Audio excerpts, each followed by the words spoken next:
State Champs Score is delivered by Hungry Howie's Pizza. Also brought to you by Lawrence Technological University, Alta Equipment Company, Michigan High School Athletic Association, and the Construction Association of Michigan.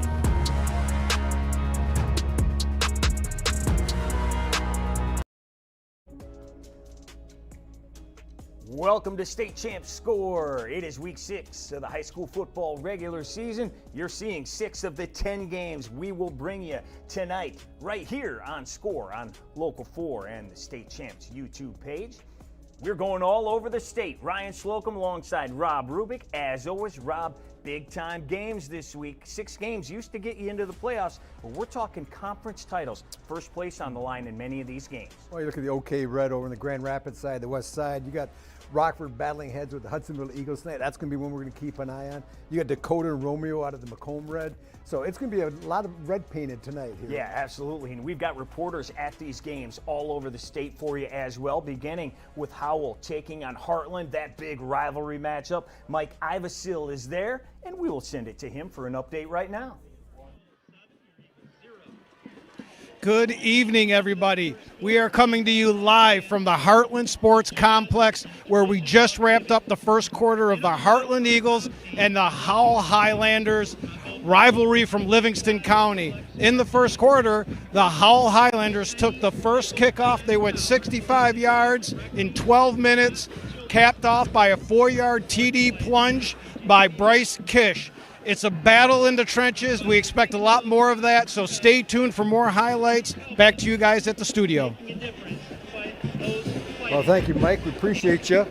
You know, that's going to be a good one. We're keeping an eye on that all night, off the M59 rivalry, I call that. Yes, sir. But another one we're going to have, and we got our team there tonight, is Dakota and Roman with Sean Belizean and Grant Perry are there. We were listening to that a little bit later on. But right now, we got Alex Johnson, who's standing by at Livonia Stevenson. The Spartans taking on the Tractors of Dearborn Fordson. Alex, what do you got for us? Hey guys, Alex Johnson here at Fordson High School to check in from the Fordson Tractors versus Livonia Stevenson game. It is a beautiful complex. I have Ford Motor Company to my right, the Moon and the Gordie Howe Bridge to my left. But let's jump into the game. Fordson hit a few rocks to start. 0-2, but has been harvesting wins for the last 3 weeks to turn the season around and looking to grab another Crash Cop win against a struggling Spartan team who are looking to hold the line against Fordson to grab their 3rd win of the season to write the season campaign and try and get hot enough to make a blitzkrieg for the playoffs. Back to you guys. All right, appreciate it as always, Alex. Now you see we got the quad box going on, 4 of our 10 big games we'll bring you. Rob, you mentioned it. Dakota and Romeo, now they're in commercial break right now, but we will be heading there. That is our State Champs Game Time Live game of the week. Romeo marched right down the field They did. The Bulldogs give them a little bit of a bite early on. But we're going to head up to Traverse City here shortly. We're going to hop in. Now, this game started at 4:45 because they have a doubleheader there tonight. But the Boyne City Ramblers punting from deep in their own end zone right now. Traverse City should get really good field position. And this has been a tight game. Yards and points have been tough to come by. So they're going to start on the plus 40-yard line and in for the Gladiators of Traverse City. If they score here, it's going to be tough with 2:49 to go. It's really going to be a tough task. So right now the Ramblers have got to roll the dice a little bit. We're going to get another look at the punt here. If they're going to do anything, try to get a win here. Well, Rob, they were tied at 13. St. Francis went down, obviously took the 20-13 lead, as you could see.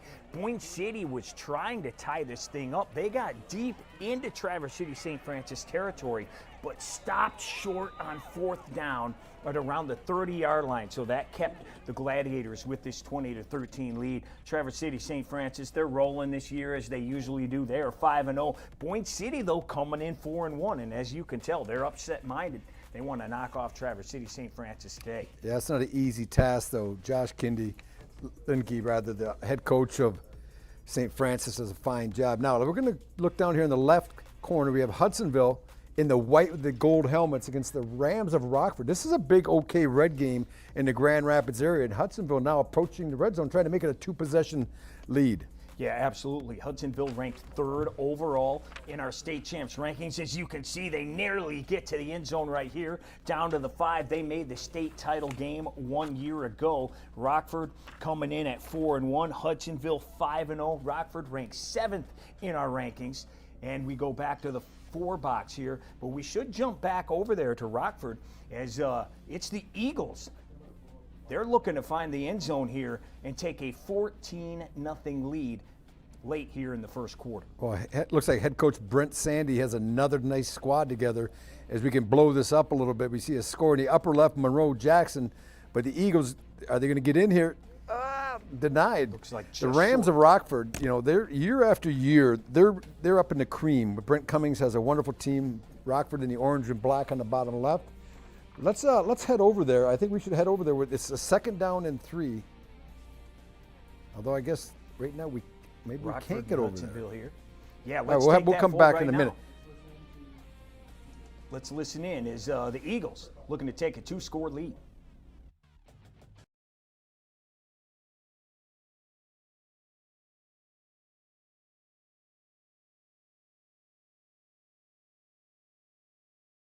There, but we did get a chance to see the play. But Rockford really kind of bowing up a little bit. Stop, Yeah, 2 all stops. sorts of 1st and confusion. goal on the 5. Hey, a 3rd and 2, Ryan. Now this, if you're Brent Sandy, at any negative play here, you may have to start considering kicking a field goal. But obviously, he wants to punch it in. Let's take a look here. 3rd and 2 on the bottom left. The Eagles of Hudsonville trying to push it in. Quarterback keeps it himself. Oh, how about the D there, Rob?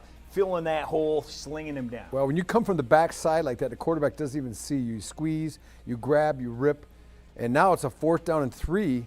I'm telling you, if you're Brent Sandy, you got to think about taking points here. You've had 3 tries, and all you've done is gain 1 yard in 3 plays, and now you expect to get 3 yards in 1 play. Well, and Rob, that's not entirely a bad thing. Early in the game, you take a 10-0 lead.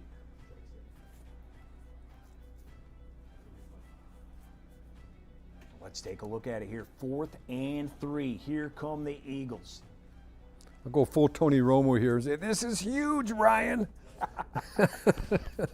Braden It Van is a big Lackey, play early in the game, though. and we have a timeout. Yeah, it looks okay. like. Let's, while we're waiting here, let's head up north to Traverse City as we got a big play coming up. It's 20-13, a 1-score lead for Traverse City St. Francis, the Gladiators. And we're going to hop in here and check out what's going on. Doing a lot from his guard position. Handoff to Daziak. Daziak is eventually tripped up by the Ramblers' Caden Schoolcraft. Yeah, I can't argue with you. Any of those linemen, Boyne City brought some size and some strong boys down there for sure. And our offensive line had their work cut out for them on both sides. Scott, looks like we got a 1 possession difference on the scoreboard. Also, 1 turnover difference. Well, excuse me. 1 turnover difference. Boyne City with 3, Gladiators with 2. The Gladiators have played a much cleaner game in the second half. They've still had penalties, but they haven't turned over the ball. And that's the reason why they're in the position that they're currently in. And there's a false start. There it is again. Something with that cadence is off tonight. Yeah, and it was my nominee for the hardest working player of the game, Zach Winowicki there. Well, this game looks like it's going to be in the record books. Traverse City St. Francis is going to get a win against Boyne City. As you heard the local broadcast, Traverse City, Boyne City came to play. This is a Traverse City St. Francis team has been dominant in the northwest corner of the state for years in the smaller divisions. But the big divisions we're looking at now, and this is the Eagles of a big 4th down and 3. Let's take a look here. On 4th down, they are stopped Yeah. again. Rob, you said it. They got him might before he think got about going. Kicking. But they could take in the points. You don't know what kind of kicking game that Coach Sandy has. Maybe he doesn't have a lot of confidence in it. But the bottom line is Rockford is getting penetration, not necessarily at the point of attack, but from the weak side. And the outside, they came in the outside squeeze and got the quarterback on the keeps before you get going. So Excellent what a stop. stop for the Rams. Yep. Absolutely. Don't want to get down 14-0 with 2.5 to play in the first quarter. They got new life here. They're going to have a long way to go to even that thing up, but a great upper job. left. Check the upper left here. South Line at Waterford Mott. South Line is now getting into the red zone, and we're getting an opportunity. We're going to head over there, check it out. The Corsairs, which we had a discussion about prior to the game. Some say it's a plane, some say it's a ship. What it is a team trying to hold their opponent out of the end zone right now. Yeah, it's a team with a 7-0 Yes. lead as they approach the end of the first quarter. They are in the red zone, though. The South Lions, we know what they are. And they are trying to find the end zone at the 16-yard line right now. South Line in the yellow pants.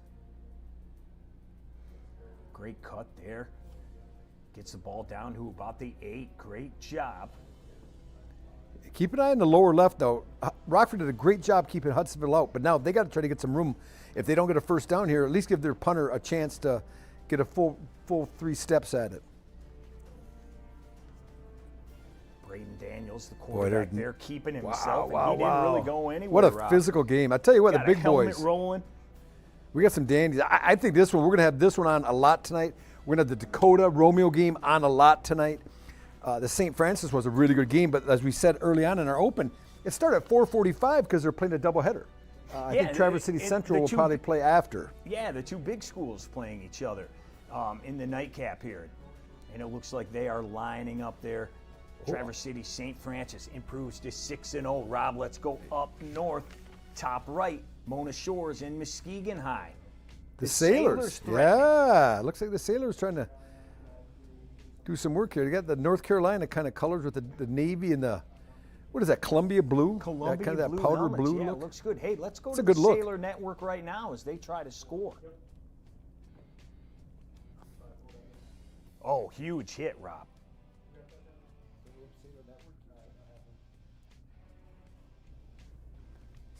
Huge hit there. As we take another look at that, they tell you it's an instant replay. Nowhere to go. Great penetration. Well, that wasn't a one-man deal.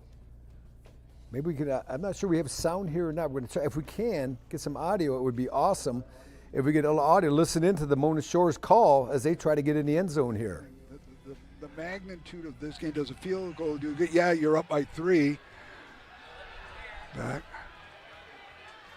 Better tackle him. Intercepted in the end zone. Nope. Incomplete pass. Incomplete. We caught it. Okay. So it'll be 1st and 10 for the Big Reds, but they're going to be pinned back at the 5-yard line. So I get it. This is a big game, and I get that having 7 on that board instead of 3, but now you're still 0, and you still have a very, very potent offense and defense. Agreed. When scores present themselves, I think you take the points take in this them game. and take them and run. I'm yeah, going that's to a great disagree point, with Joe. you. You think so? Because if last week they seemed to square it up, but if you recall, we've had a lot of trouble with our PAT and Well, a field couple goal were teams. missed. One was blocked. Great point there as well, It's Steve. a valid point, but we've also been struggling with putting that ball forward, with the exception of the few plays that we had in the last look drive. at it like you said. I mean, Mona still- Shore's defense is playing well, Correct. so maybe it's That's true. Okay, there's fair enough on both sides. Yeah, this is memory of the fullback trap 99 yards later. Nope. You got to tackle. Yeah, got it. Right, and look at right there. It's tough. Okay, so they're going to get out of the shadows of their own goal. Yeah, I love that. You got 3 broadcasters that are fighting over the one drumstick there. They're starting to they're arguing about who's right. You know what? It's a Dan Campbell effect. That's what I say. It's happening at every level of football. Teams are starting to go for it much more on 4th down. I have no problem. Like the one announcer said, hey, if you get stopped, you got him on the 5-yard line. Little did you know you're going to have a 25-yard inside trap. Yeah, but Keyshawn Drummer running that. But it's the same thing we saw, the exact same thing, except they went through the air with Hudsonville and Rockford. 4th and very short. Yeah. You need the touchdown to get it, and they turn it over deep. But like you said too, Ryan, field goals at the high school level are not a given. Yeah. At the NFL level, a field goal from there is like 99%. College is probably 90%. High school might be 75%. Oh, we're going to them, aren't we? We're going to hear to the the big voice. fella? The voice of Michigan high school football, Mr. Sean Belesian, along with Grant Perry. Sean in Romeo and Dakota. Let's listen in a little bit. Is he not? Yeah. Yeah.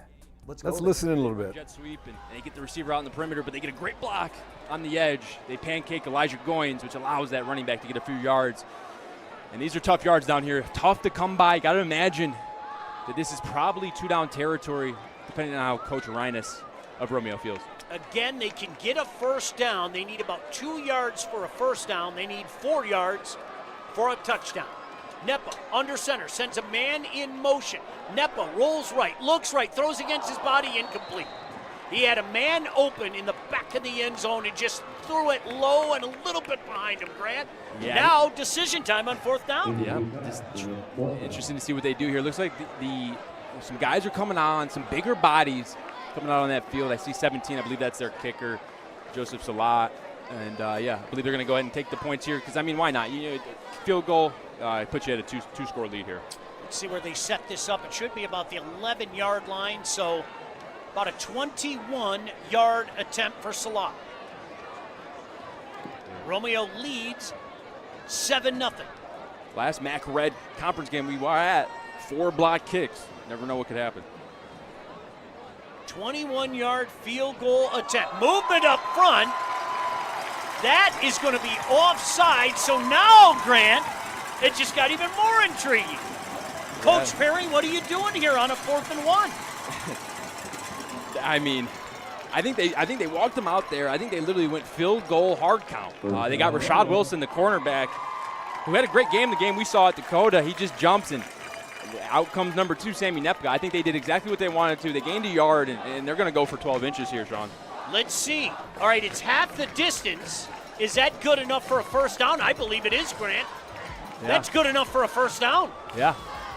What a play. I mean, that's a special teams play that you don't really see very often. A good hard count by your field goal team, knowing that you have an eager field goal block team ready to go, and they get Rashad Wilson, number 11, to jump. It is 4th down. It is 4th down and mere inches. Literally mere inches. They need to get just inside the 2-yard line. Tayshawn Neppa, Proctor. under center. Handoff into the end zone. Touchdown. Bulldogs.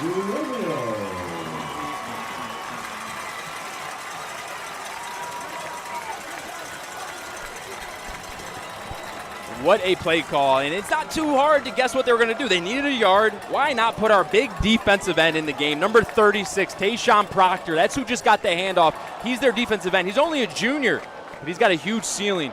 And they show exactly why his ability not only be a great defensive end, but he can show that he can run the football there for a hard yard. Really good touchdown by the Bulldogs. Extra point forthcoming. Snap is down. The kick is up. The kick is good. So Tayshawn Proctor.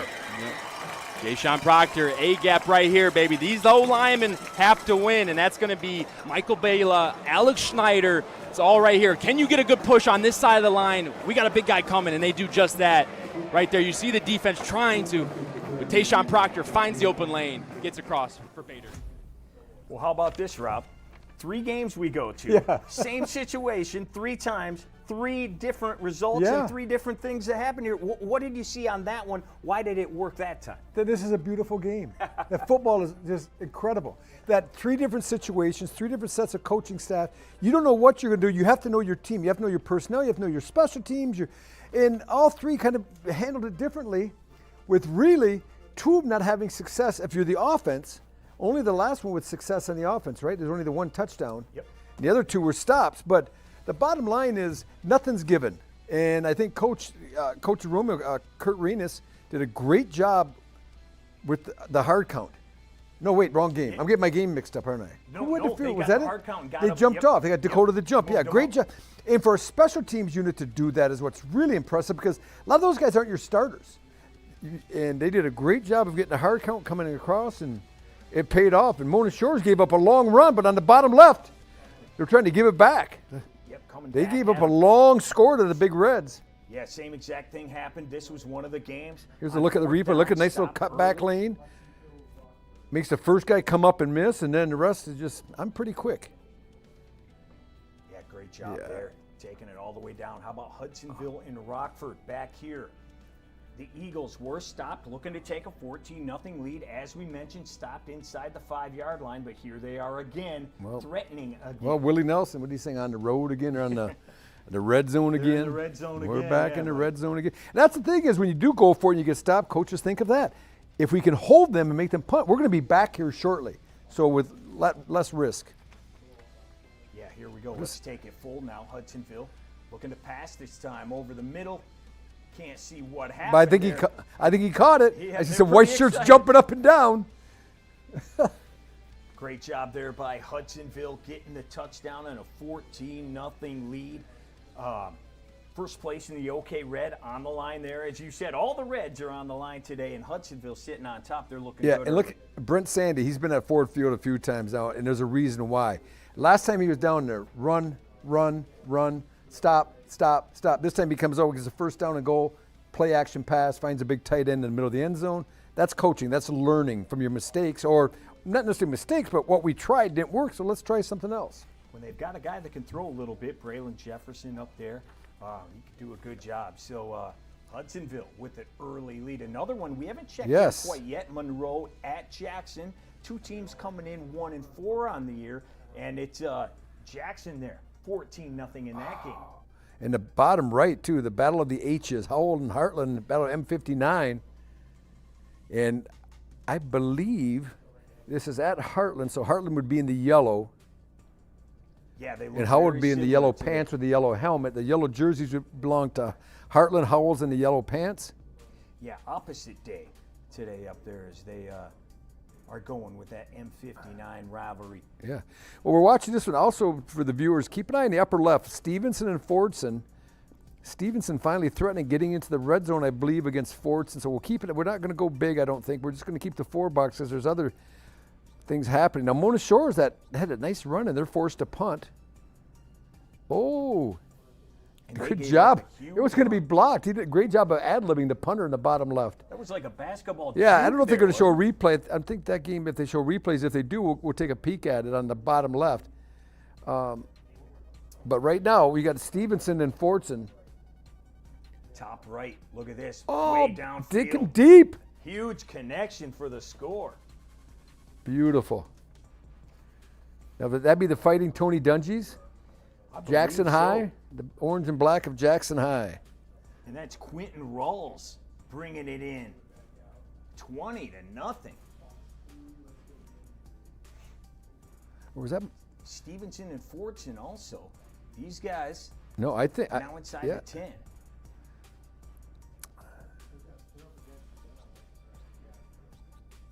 Howell and Hartland, we mentioned that's a big one. Howell coming in at 4-1 on the year. This is KLAA West battle. Frankenmuth, Bay City, John Glenn. Frankenmuth went to the D5 final last year. They're 4-1. Do you know who knocked them off? That would be Freeland? Pontiac Notre Dame Prep beat them last year. Beat Muth? No, I mean this year. They won loss. Goodrich, first game the Martians, of the year. Tommy Allward's team. Yeah, I bet that was a good game. Rookie came in there, kicked a field goal with under a minute to go. Nice. 17-14 win. The Muth is always a tough match for anyone. They don't lose Tri-Valley Conference games. No. They do not, and they are rolling again this year. As you can see, they're already up 14-0. Well, speaking of rolling, looks like the Vikings of Jackson High, 20-0 lead over Monroe pretty early on in the second quarter. Here's a replay in the upper right. Nice ball, gets behind the defenders. And you just wonder sometimes at any level how a receiver can get that open. But a lot of times defenders get caught peeking in the backfield. They get distracted. I always call it like the squirrel syndrome. Like, squirrel? Oh, there's a guy right in front of me. There's a guy over here. All of a sudden there's a guy behind you. So. What a great throw, too. Yeah, it was. A great throw to hit him. We got points for Stevenson trying against the Tractors. Kick is up. And I believe it is no good. No good. Yeah, Howell and Hartland. You want to send? Why don't we send to Hartland to your buddy over there? Yeah, Mike Ivasil is out there. Give us an update of what's going on between the old yellow and white going at it. Welcome back to Hartland Sportsplex, ladies and gentlemen. We're just about done with the half. There's 2 minutes and 45 seconds left. In this second quarter, Howell Highlanders, after their first methodical drive, had one more that was capped off by a Jack Gondik 26-yard touchdown run. On the ensuing kickoff, Hartland was determined to come back and get a drive of their own, and they did until Brody Stack had a 15-yard stack. I expect more highlights after halftime. Back to you guys at the studio. Nice job, Michael. I love it. Man of few words, yet he informed us everything that's going on and what's going on. Top, beautiful throw. The Tractors of Fordson. And he's still on his feet. will not go down. Took a big blow to get him down finally. Yeah, we're getting a flag here. That's going to be taunting, another 15 yards. I mean, that's not good. You already got beat for about a 40-yard pass play, then you get there late and get a hit and get up and taunt. They're going to tack 15 more on it. Takes care of about 3/4 of the field in one play. And upper right, we see a nice run inside. Monroe, we got the Trojans trying to hang with the Vikings. Yeah, Frankenmuth now opened up a 21-0 lead as that goes away, and we bring back Muskegon against Muskegon-Mona Shores. And it's the Sailors threatening here now. They're the ones with the Carolina blue helmets, and of course Muskegon, the Big Reds, one of the perennial powers. Yeah, the Sailors in the 2 blue uniforms, but Muskegon right now, the Big Reds offensively, they've been a veer team, inside veer team. They run a lot of midline veer over the years. Shane Fairfield, the head coach, does a really good job. He replaced a legend there in Tony Anise, and that ball is just thrown up, thrown short. But when your kids are athletes, they high point it, they understand the game, they go up and make a play and make your quarterback look good. Absolutely, and they do have a guy that can throw the ball this year. You're seeing it right here. Yeah, well, let's listen in a little bit. Let's take a break and listen to the call by the Mona Shores play-by-play. Okay, so it's going to be 1st and 10. They're inside the 20. We're going to make it at the 14-yard line. Big Reds definitely in 4-down territory, threatening to go in up by 14 with 2:56 counting down till halftime.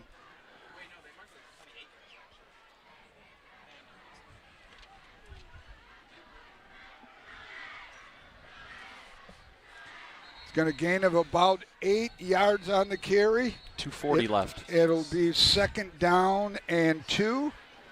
Steve, what do we have for a poll question today? Yeah, well, maybe after this, well, it'll take me a second, so let's see what happens. All right, how about here. after this play coming up? Or let's just check out the series. Sure. So, we don't want to miss. it's We don't want to miss anything 3. It's 2nd down and 3, fellas. 2nd and 3, deep inside the Mona Shores territory. Yeah, in the red zone. Maybe I'll try to get a red zone sponsor. And Muskegon now isn't in any hurry because they don't want to give the ball back to Mona Shores. Correct. Quarterback's going to keep it. He's going to dance his way through, and he's in the end zone for a touchdown. With 2 minutes counting down till halftime, the Big Reds now up 13-0.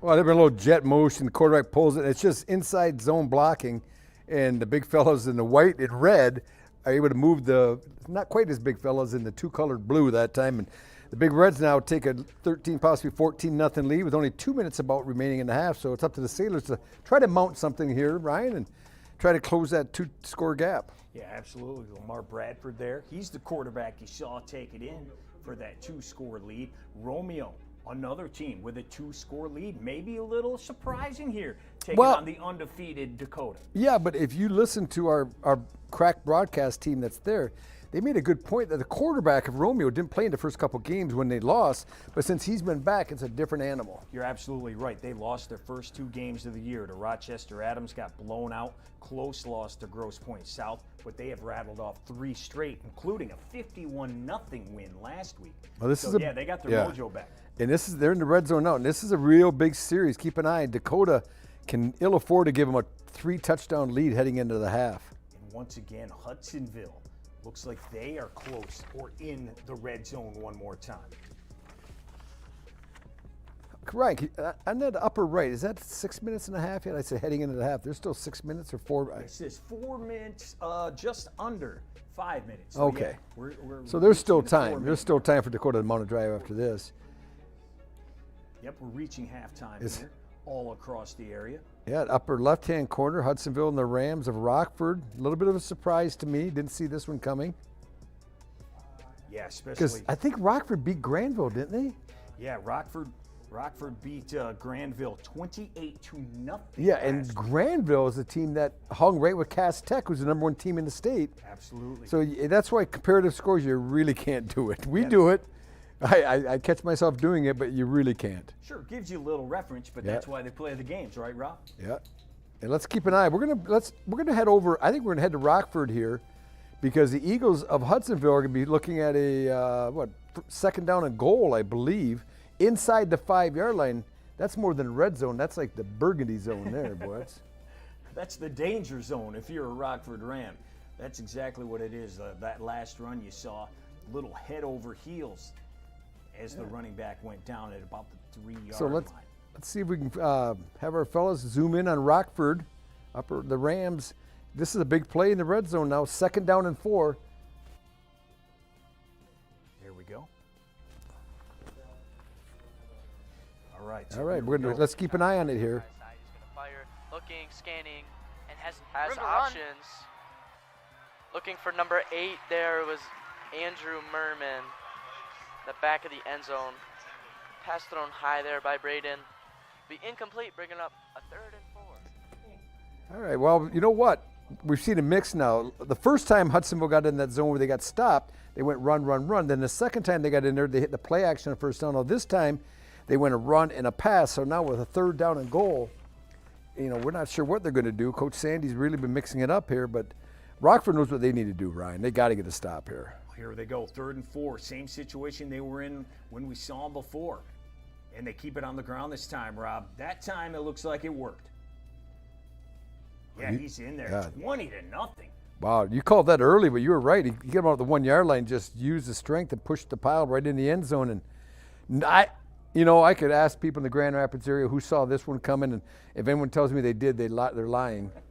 Yeah, Owen Harsma with a big touchdown there. And yeah, this was another one that's one of our big games of the week. Obviously, this is our game of the week. Field goal try is up, and it is through. Look at you got Spike the Bulldog in the corner. It's looking good. Yeah. The chain. Yeah, 17-0 in that one of our feature matchups. The other side, it may be 21-0 here after that kick is up and through. That's number 3 against number 7 in the state. Yeah, we got to look here, the Muth. Yeah, Muth. They just scored again. This one's going to get out of hand. There's still half the second quarter.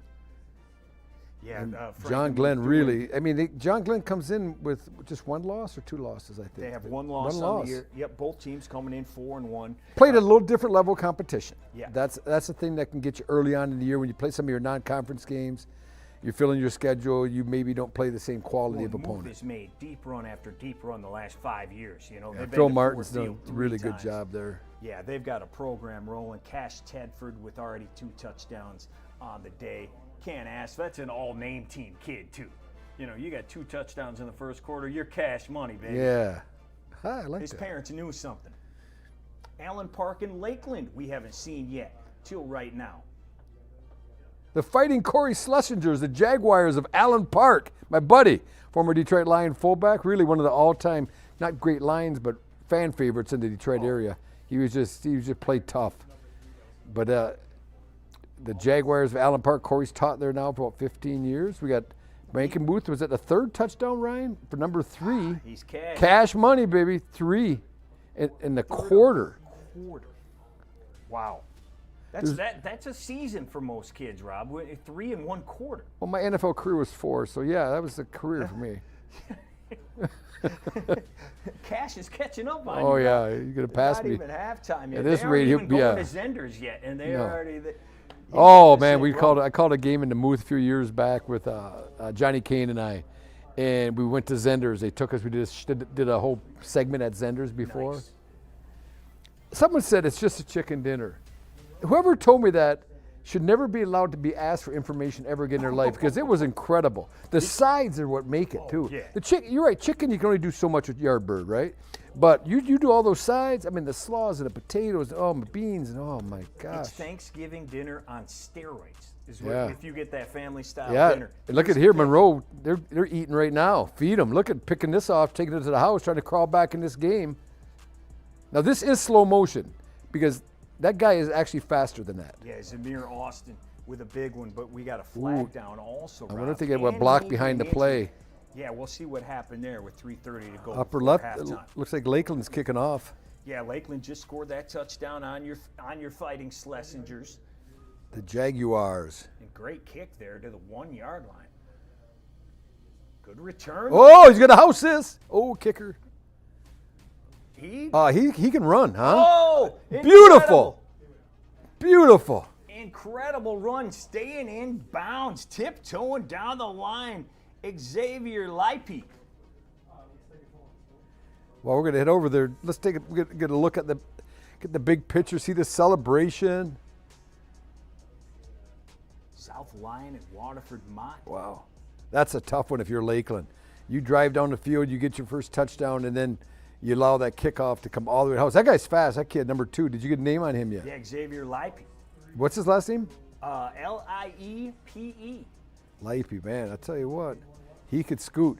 Because that kicker had an angle, tried to push him out, but he had enough speed where he didn't really get a good angle to push him out of bounds, and he kept going, and he actually beat another guy. And then we got another one on the bottom. The tractor's moving, not like a tractor there. He's moving like a race vet. car.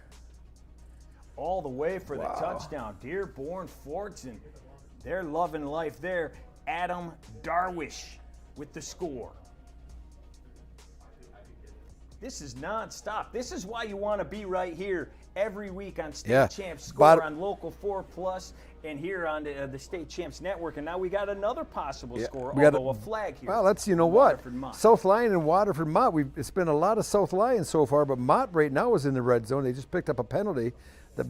Maybe we can maybe zoom in on that. Oh, wait, we got a Fordson. Are they kicking or going for 2 in the bottom? If they go for 2, let's keep an eye on that. Yeah, looks like they are going to go for 2 there. Yeah, so on the bottom left, Fordson going for the 2-point conversion after the score. Take that one full. They need to get this to make it 28 all. This is first half. And we got 21-21 in the Allen Park game. It's like arena football. Yeah, no question. They're throwing, and they got it. How about that play, Rob? Little fake, and hit his big fella. Tyrone Reeves. Now we got on the bottom right, Waterford Mott trying to get in the end zone against South Lyon. Yeah, this is exactly one. You stay right here. 28-0 now. Ford's Tractor's doing work. Somebody said they were trying to tie that up. Someone told, but every highlight I've seen has been Fordson scoring. Yeah, that makes more sense to me than the 28-all. I'm thinking, well, I haven't. The Tractors are plowing. How about South Lyon and Waterford? Let's go. Let's get a look here. Game here. The Corsairs looking to find the pink. Oh, trouble with the snap. Great job to stay on his feet. Just short of the pylon, though. You know, the play before that, they were penalized, and the snap came back a little low, and it was bobbled then, too. So they're having some issues with the exchange. Big Gino 7-0 here. 21-0. Rockford moving? Hudsonville. Is Rockford moving? This is big. Upper right, the Rams. They're in the red zone now. As Hudsonville really threatened here today. They need. This is big. This is big. With still 354 counting in the half. Let's go big. Let's try to go to Rockford and see if the Rams can make it a 21-7 game. That's on them right now. That's going to probably have a difference in this game. Carry up the middle. It was 85 when we started the game today. Right now it's 75. That's definitely better than 85. That's pretty toasty for football crew. Oh yeah, especially in October. You never expect 85 degrees. Especially at 7 at night. Especially not sun's down. It'll cool down though. Get a little bit better. Maybe that's what the Rams need for momentum. Maybe that's their issue. All right, Daniels in shotgun. This ball's going to Owen Holt in the end zone. Is that your guess right now? Oh, flag on the play. Daniels firing. He's going to throw it dead. Looking for number 84. Daniels is down on the other side of the field. Oh, this is Looks never like he got good. hit. It's looking like the ankle again. Slow getting up. Trainer's hesitant to get on the field. He can't stand. It's the same ankle. It's his ACL. He was having issues with it. Didn't play last week against Granville. Limping off the field. Trainer's going to get him. This is something you never want to see. I was really hoping Daniels wouldn't get injured tonight. We'll keep an eye on it right there. The Rams trying to score. This is Waterford Mott, the Corsairs. They're trying to even the score, right? It's a one-possession game. It's 7-0, I believe. And another penalty. Flag. Oh, man. A delay of game. And that's coming out of a timeout, too. Or legal substitution. Yeah. You never want to see that.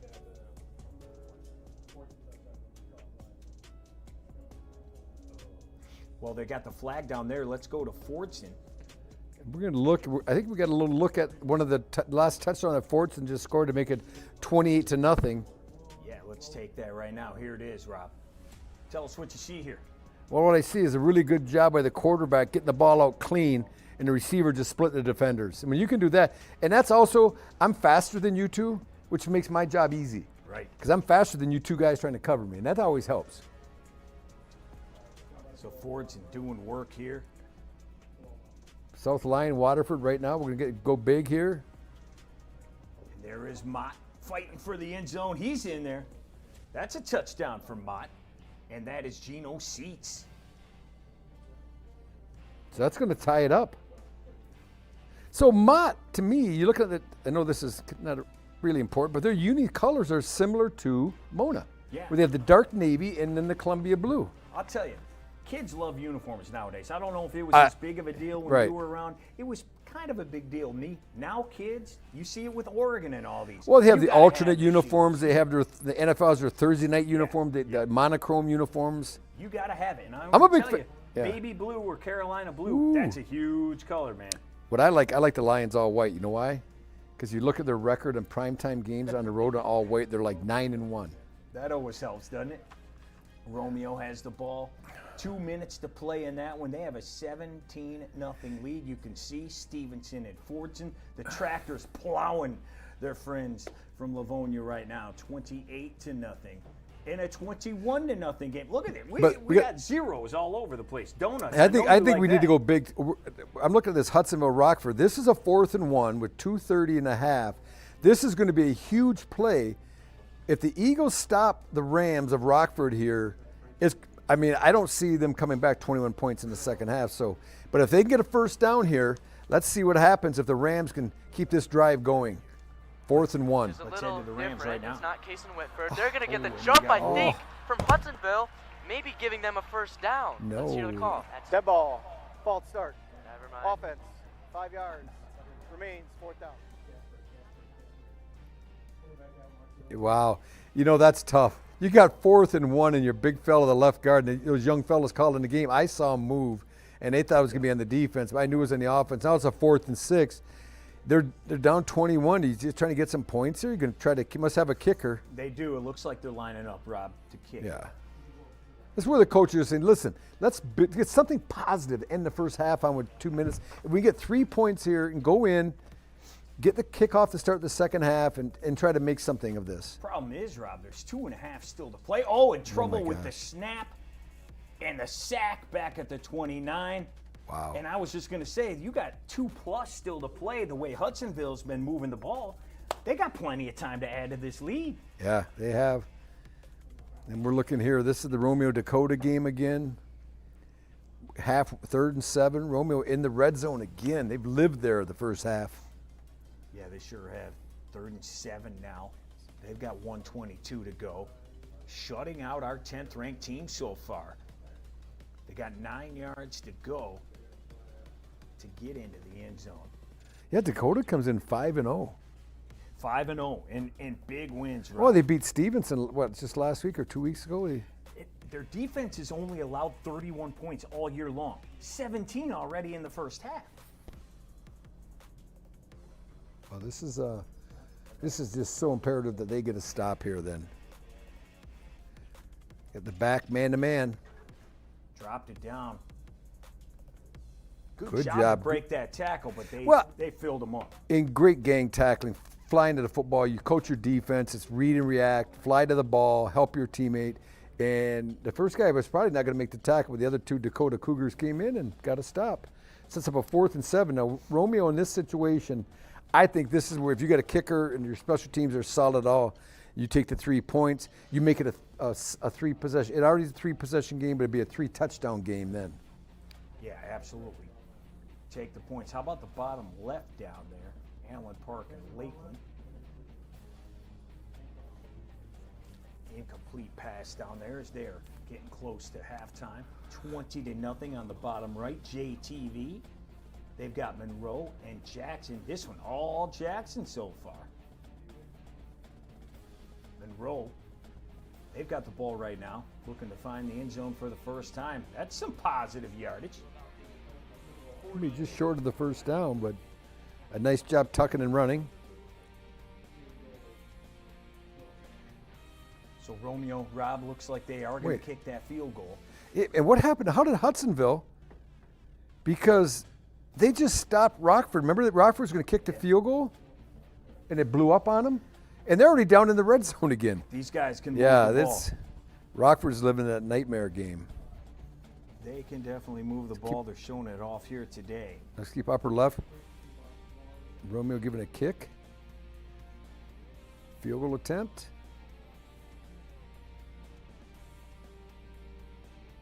He's got a good leg. Yeah, it's one of those nights, partner, huh? If you're Romeo, you're thinking, if I'm Coach Reines, I think I'm gonna head to Vegas right after, because he's coming up beautiful tonight. Everything he's touching, they're doing right. How about this run here, Rob? Scrambling for his life.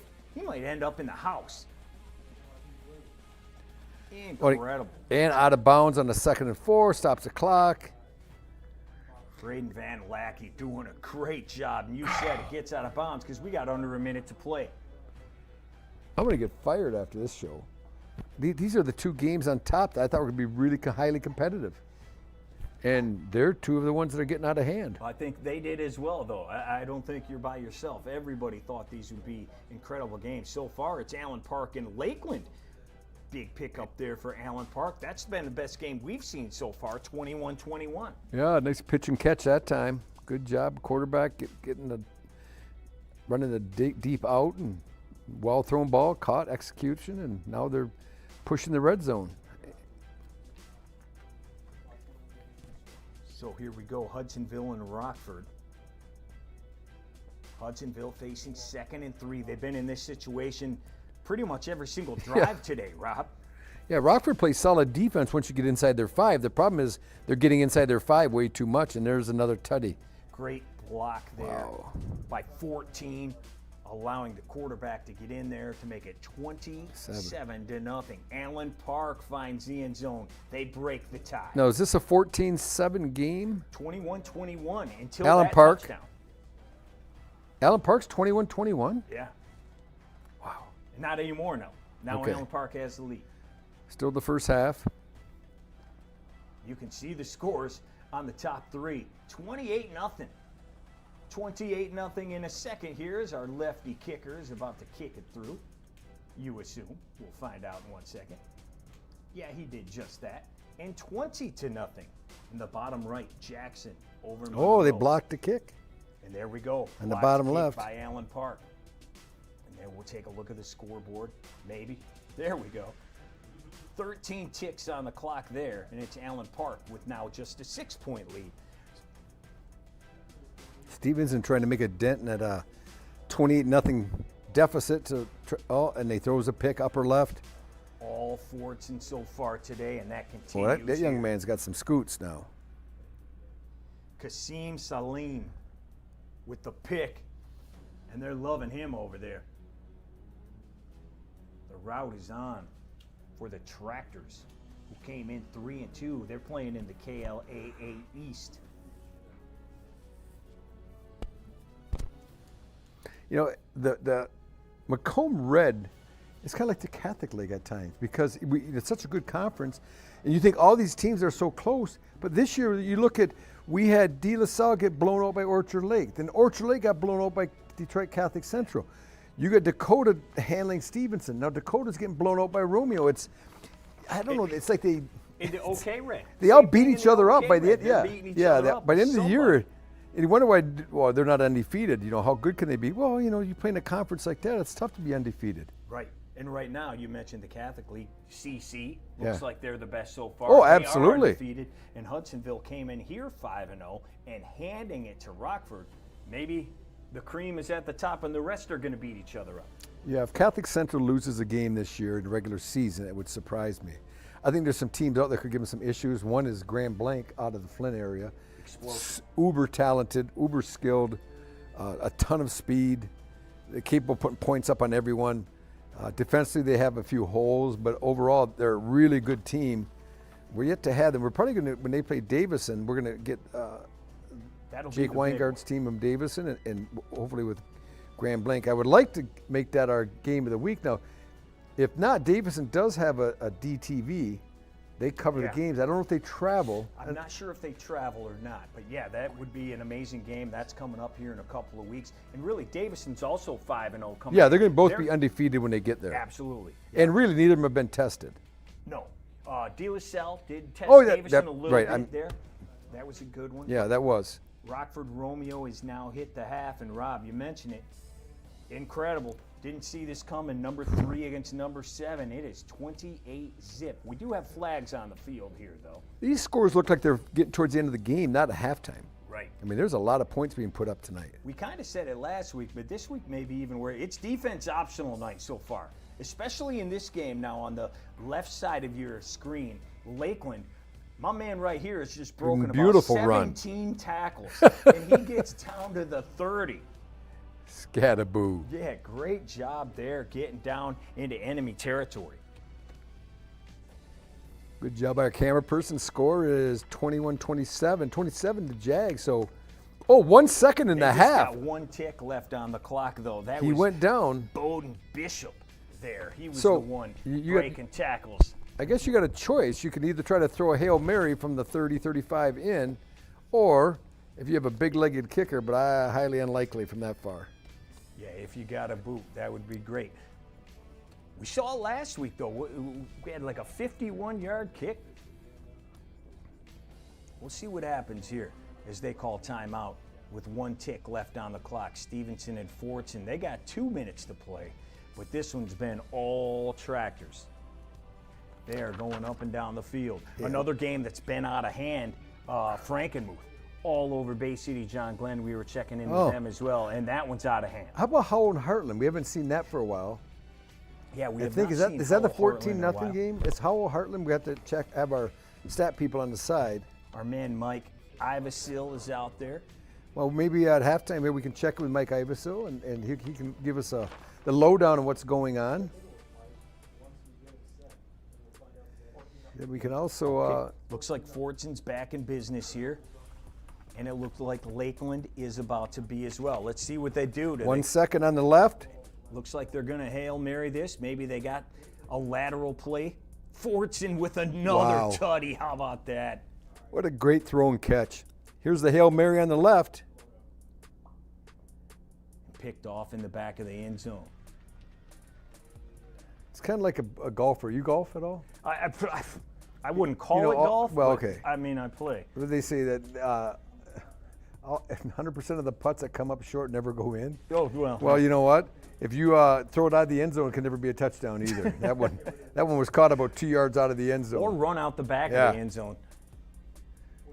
So, Fordson with another score here. They've opened this one up 34-0 now. Halftime, as you just saw, Lakeland going for it all at the buzzer. No good. So they trail Allen Park 27-21.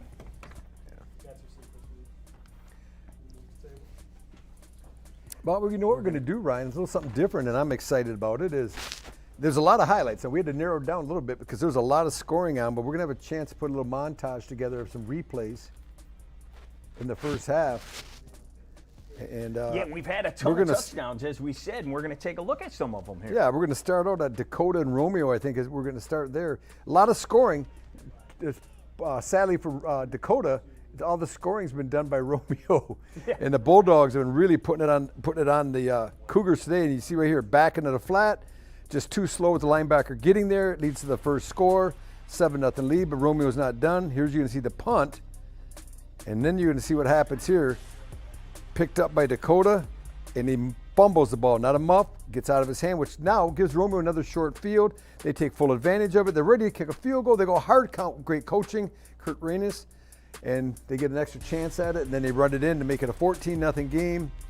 Ensuing field goal here, you see, makes it 20, makes it 17, and they hit another field to make it field goal right here. Just sets it up. Nice play, a little draw. Sprint draw. Toledo Rockets run that a lot, puts them in field goal range late in the first half. They're able to get another field goal to make it a 20-0 halftime score. As you see right here, puts it through. So nice job by the Bulldogs in the first half. Really, really surprising to me, Ryan. surprising to you? And another one we're going to look at now is Monroe and Jackson. This Jackson High. How about the the Vikings? speed here? Yeah, just speed kills, man. Just gets to the edge, gets on the sidelines. Here, another little deception. They faked a little inside read, hand on the end around. Does a nice job stretching out, put it into the end zone. Great cut as well to get into the end zone. And then once again, right-handed quarterback rolling left. Love it. It forces you to twist your hips. Gets it behind the secondary. And as I said, when you saw that, I don't know how you allow people to do that in there. Final highlights are going to be the Big Reds of Muskegon. They just got a lot of this. Every year, Shane Fairfield got a lot of kids that can run. Once they split the seam, ooh, you're in trouble.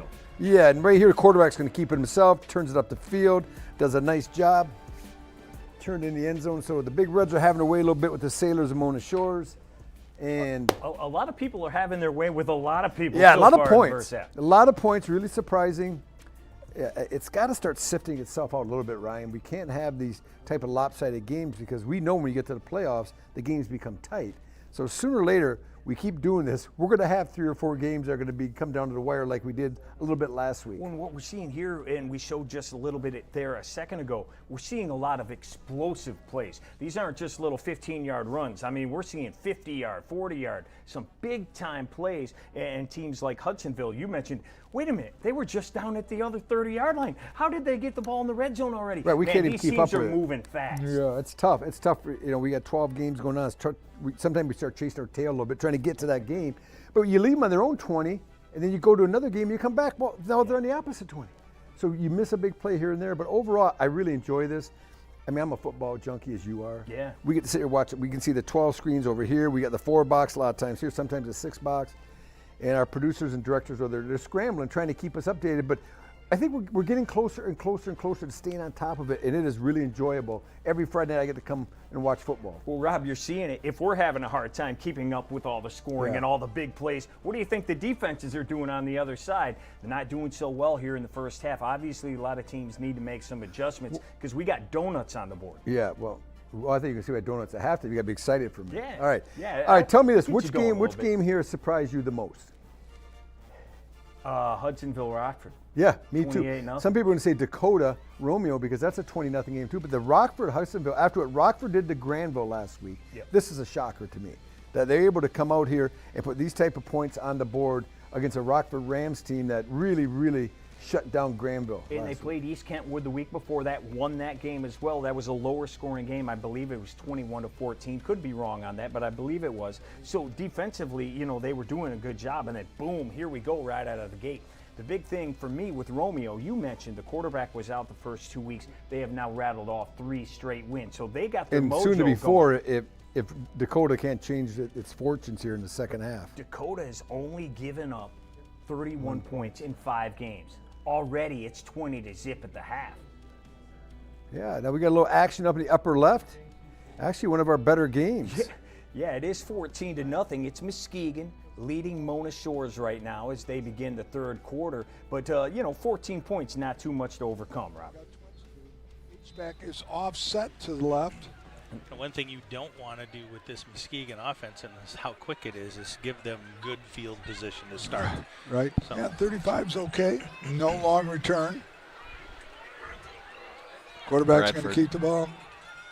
Boy, you're right. Bradford has just got quick feet, too. I mean, Muskegon's never been a team that hasn't had a lot of weapons, that's for sure. No, right, exactly. I'm going to counter that and just say last year because they were heavy pass with Young. And I think that, And that was an experiment. It was, and I think they admit that is an experiment they don't want to ever go back to. Yeah. Yep. Yeah, no, Muskegon he's basically said it. Right. He being Coach Fairfield. Yep.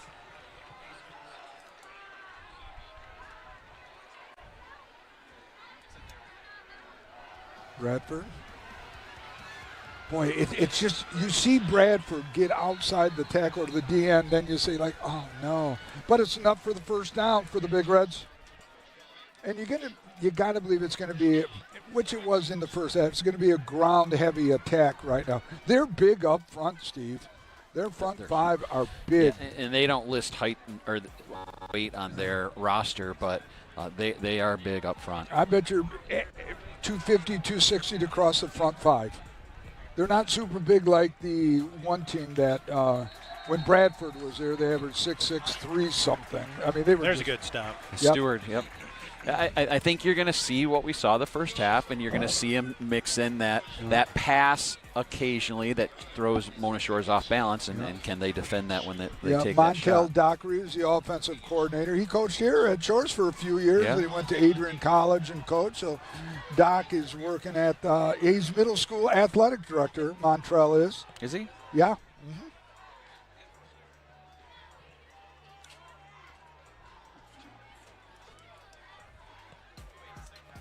Like a dual H-back look. A little counter move right there. Bradford's going to break one. Bradford's going to, they're going to make him they're going to spot him about a yard short of the first down. You'll just see he comes here.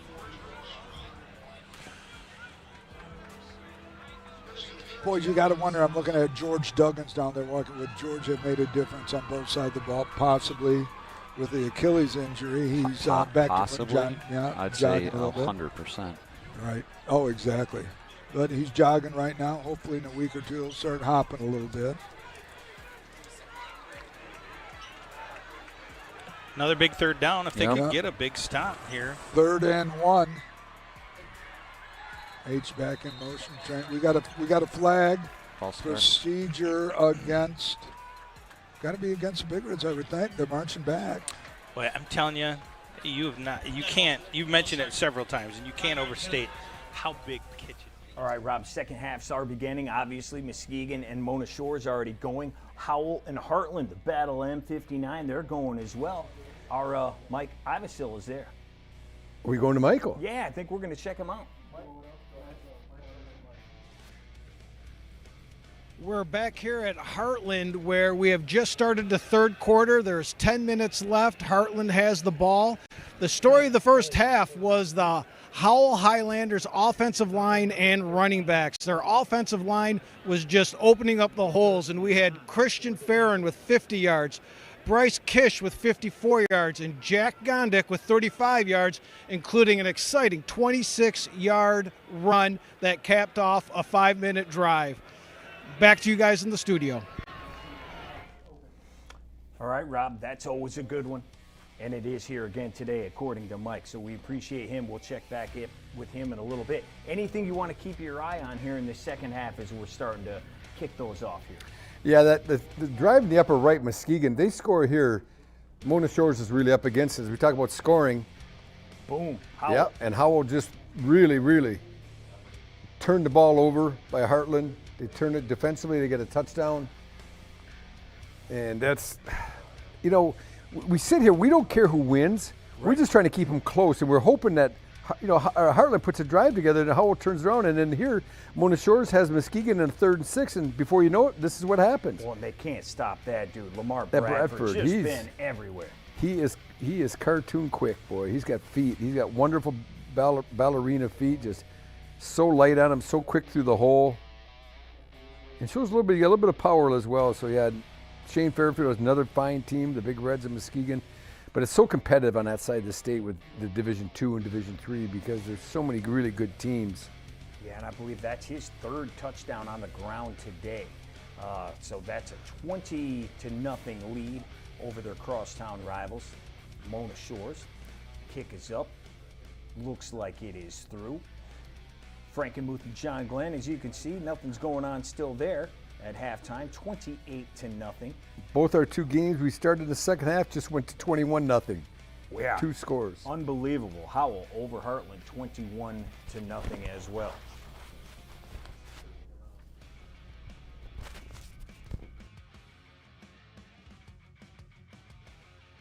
Well, you come out in the second half, you have the football, you start to try to move the football a little bit. And then before you know it, you turn it over and it goes the other way for 7. And now you see yourself digging a big hole. You're down 21-0. And Hartland is just really up against it. Hey, Rob, here's one game that took place this afternoon. De La Salle taking on River Rouge. And De La Salle needed a big win today. Dan Rowan, right. He's going to get it 28-14. Yeah, here they are. Check them out. Panthers. Coming out here, River Rouge looking for a big win as well. De La Salle been kind of kicked around so far in the Catholic League, so they're looking for a bounce back after that Week 2 near loss to Davison when that field goal was no good. Let's take a look at it. Both teams 1-4. Need to win out to keep their playoff hopes alive. Sophomore quarterback Grayson Thurston to Jackson Tour. That's a 15-yard tutty. Pilots up 7-0 after 1. Second quarter. Here comes De La Salle. They're driving again. And we're going to have that Princeton commit. Anthony Batanti taking the direct snap. That's 6 yards. He finds the paint again. DLS now up 14. But River Rouge, 14's no big deal. We can come back from that. Next possession, they've got a quarterback under center, and he is a freshman. Bryce Jackson connects to Cartier Scott Wiley. 45 yards to the crib. Panthers down 14-7 at the break, though. They go, get a little refreshment, get a little warm-up, maybe get a little talking to. Third quarter, Rouge has the ball to start the third. Jackson, screen door is open. It's the senior Williams Hobbs. He's doing the rest. It's a double nickel, 55 yards, touchdown. We are tied at 14. He's lucky the speed limit wasn't 55. He might have got ticketed. That's right. Don't do that, kids. But be excited. Tied at 14. But guess what? De La Salle is going to respond. Their own 5-yard line. Yeah, no problem. But Batanti again. He's feeling a little runny. Get him a Kleenex or Get something. that piano on my back. Somebody 95 take that piano off my back. Now, he was about to run out of gas, but he was so far in front of everybody. He is out of here. Pilots in cruise control after that one. 21-14, and they add a little insurance. Look at him. Where is the water, sir? Please. Oxygen, Incredible I'm looking for. run there. Yeah, maybe some oxygen. More insurance here in the third. Batanti, Malachi Walker. Oh, little trouble? No problem. Now he's got it. Look at that, fighting through until he crosses the goal line. And now we're going to jump to the end here. De La Salle, their crowd's going crazy because they get a much-needed win. It's been a few weeks. Hey, 28-14. it has for Dan Rowan and his staff, but this was a great win because it's homecoming, the first homecoming at the new stadium for De La Salle, and they get the W. And a tough loss for River Rouge, but River Rouge, I tell you what, they play a schedule now. Oh, they man. don't shy away from anyone.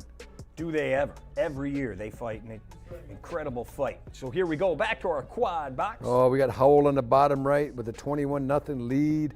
Hartland with their backs up against it. Looks like Howell trying to make it a 4-possession game. A little full house tee here, old school.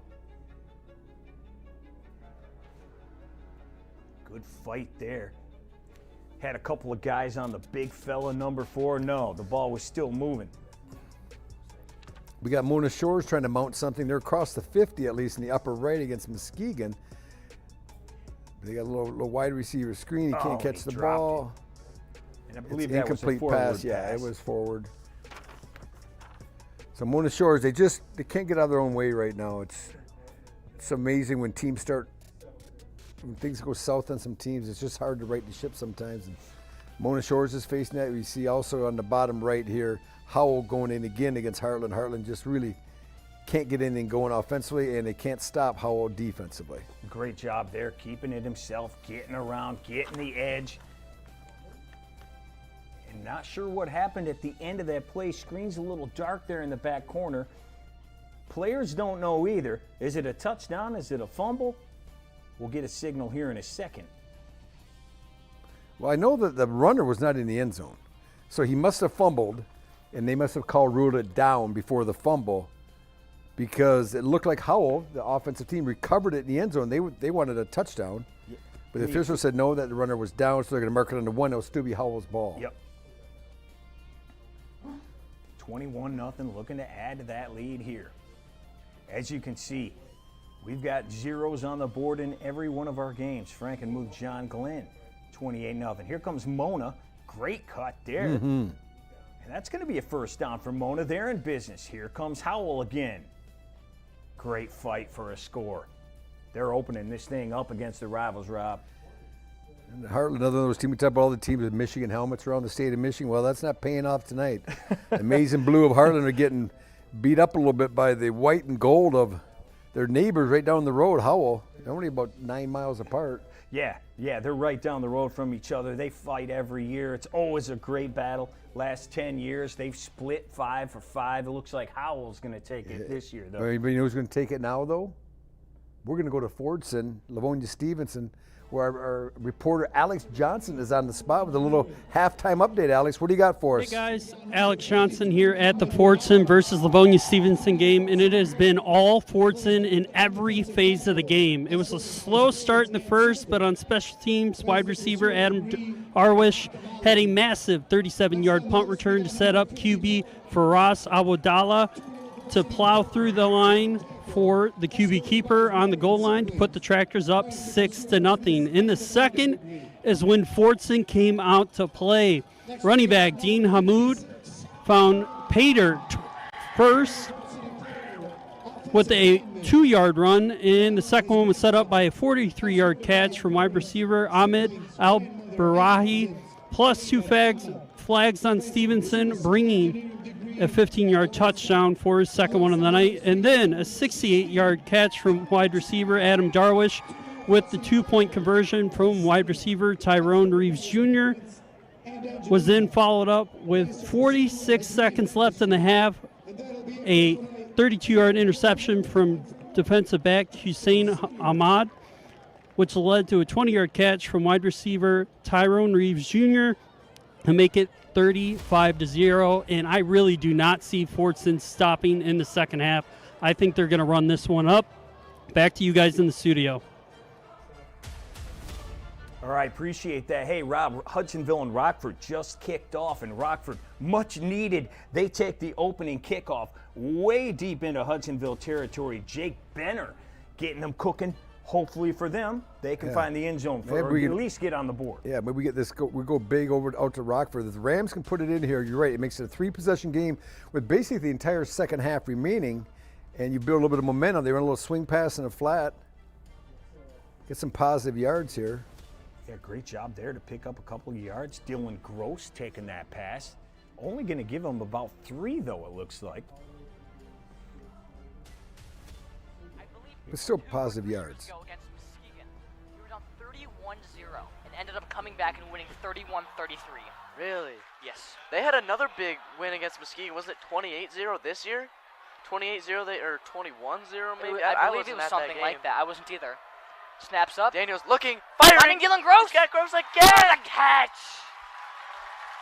I think he got the first down. They're going to move the chains. And that, I believe, is Rockford's 4th first down. Huge play there. Rams set themselves up in great field position. They're in the red zone. They get a fresh set of downs. We'll see what Braden Daniels can do here. This is not what I expected coming out. This is the exact opposite. They're on fire. I was expecting some good stuff. I wasn't expecting at this momentum though. Firing. Finding number 7. Oh, almost picked off there. They had Jack Cummings open on the left side, but he wanted to go for that touchdown. He was looking for Drew Furtwa there. Just couldn't get there. Drew's a pretty tall kid. It looked like the Hudsonville's corner or something got pretty high. I thought that was going to be an interception. Luckily. Well, we'll keep an eye on that Rockford game. The fellas there, the high school fellas, getting pretty excited now. They hear that voice cracking, when things are going well for the Rockford Rams, but they got to finish this. Now they got a 2nd down and 10. I'm talking about the game upper right, Rockford with the ball thrown into the end zone, trying to. But I tell you, Hudsonville is very well coached. Coach Sandy always has them in position. They rally to the ball well. He's good zone coverage. In the bottom left, here we go, Romeo, where for art thou, Romeo? I'm on the 25-yard line, ready to score again. Here they go. I tell you, those Bulldogs are getting it done tonight now. It's been a while. I guarantee if you look back in this rivalry, sorry to cut you off. Oh, you're good. If you look in this rivalry, it's been a while since anyone's done that to the other one between Romeo and Dakota. Yeah, no doubt. It's been all Dakota. They've won 5 straight in this rivalry. Upper right here, a little pitch pass, throwback. Wide got open. him. Ooh, good job. Good job by Alan, our producer, getting on that big real quick. Him and Chuckles over there. Good job. Braden Daniels bringing it in. Yeah, nice play. The what do you call it, the Philly special a little bit. They ran a pitch to the right. The quarterback leaked out to the left. Romeo had a shot there over the middle, but great job defensively. And then a flag comes in really, really late. Well, what's the matter? Let's see Rockford in the upper right here. We got Mona Shores in the bottom left trying to get their first points of the game. They throw a fade route deep, and it's going to be picked off. Oh, not good there. We get out of that one. We can head over back to Rockford, see what happens here. We go, if the Rams get in the end zone, and they do. Yeah, the Rams finding the end zone for the first time. That's why those fellas were excited over there. They haven't seen too much, down 28-0. Yeah, it's 28-7. We may get a replay. I'm trying to think of that. We don't get replays on that one. All right, the Bulldogs, Romeo now after the penalty. Looks like Dakota might have got out of there with a little bit of no damage done, but interference call is going to move the sticks. Hartland in the bottom right. They're a team looking to get something going offensively today. They're in the yellow tops today. All three of the teams that were down 21 or 28 at half had opportunities to score. Mona Shores throws a pick. Hartland still, their offensive drive is still going on the bottom right, and Rockford finished there. So let's see. Rockford now, Rockford, it's 9:22. They figure, listen, we'll chip away. Let's get another score, make it a 2-possession game in the third quarter. We go to the fourth quarter, maybe we have the ball, but it's doable. And you heard the young fellas talk about, they've had some comeback wins this year already. Yeah, things can change. Obviously, some adjustments were made in the locker room. As you can see, a big sack there. Howell had the quarterback running for his life, and he's brought down. Running for your life, the Jaguars of Allen Park in the white in the upper right-hand corner against the blue of Lakeland. Just came back here starting in the second half. That's a 27-21 lead, I believe, for Allen Park. So the Jaguars, we're going to look here at the scoreboard. Yes, it is. With just a minute gone in the second half, so this got a late start. So this, the good thing is, this can be one of our later games. It's actually close yet. Yeah, it's actually close. Yeah, we've had a number of, last week we had some great games right down to the wire. Have had some blowouts. Did not expect many of these here tonight, though, Rob. Well, the Muskegon Mona Shores, I called that wrong. I thought it'd be highly competitive. I thought Muskegon get away with the win, but I thought it'd be a one-possession game. Romeo Dakota the same, and Romeo now with a chance to really blow this thing wide open early in the third quarter if they can score here. Brought down. That is our state champs game of the week. If you're sitting at home, you can watch that game. Local 4+ as well. Sean Belesian, Grant Perry are on the call. Ryan Slocum and Rob Rubick sitting here with you today, going all across the state of Michigan. As you can see right now in our quad box, for the games we have for you from all across the state of Michigan. Well, it's a beautiful night for high school football in the state of Michigan, too, now. Did you ever play in 85 degrees on October 3rd? Yes, I did. Tampa Bay, we played the Bucks in my third year in the league. We actually played like day after Christmas, and I think I took 2 IVs that night because I was sweating like a fat man. And this is Monroe. Oh! Did you think he was going out of bounds, or did he just underestimate his speed?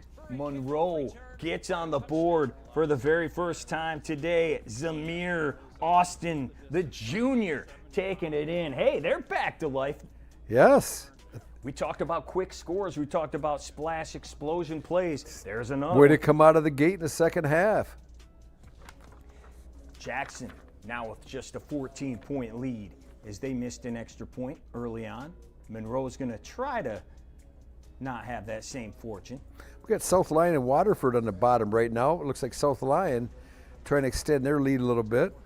And that has been a great game. Hey, Romeo and Dakota. Let's go there. Man, we've Sean Belesian as Romeo trying to punch it into the end zone one more time.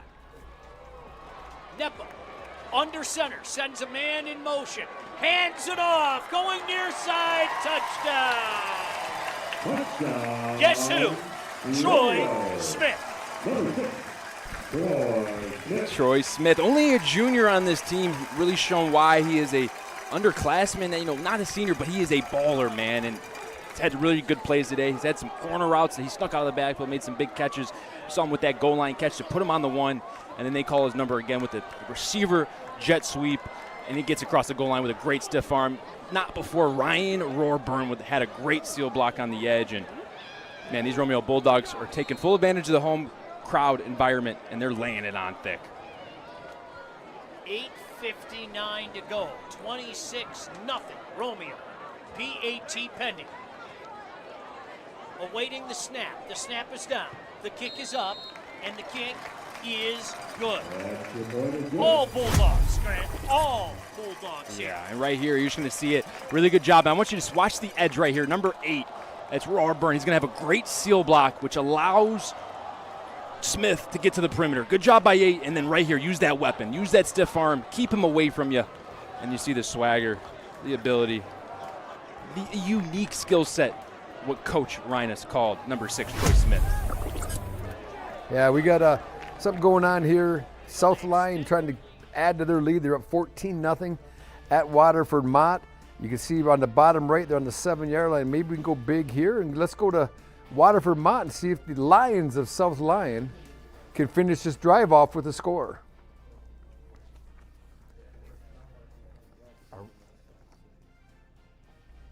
All right, Rob, that's Skylar McGlinch under center, hands it off, straight up the gut. Coming up short.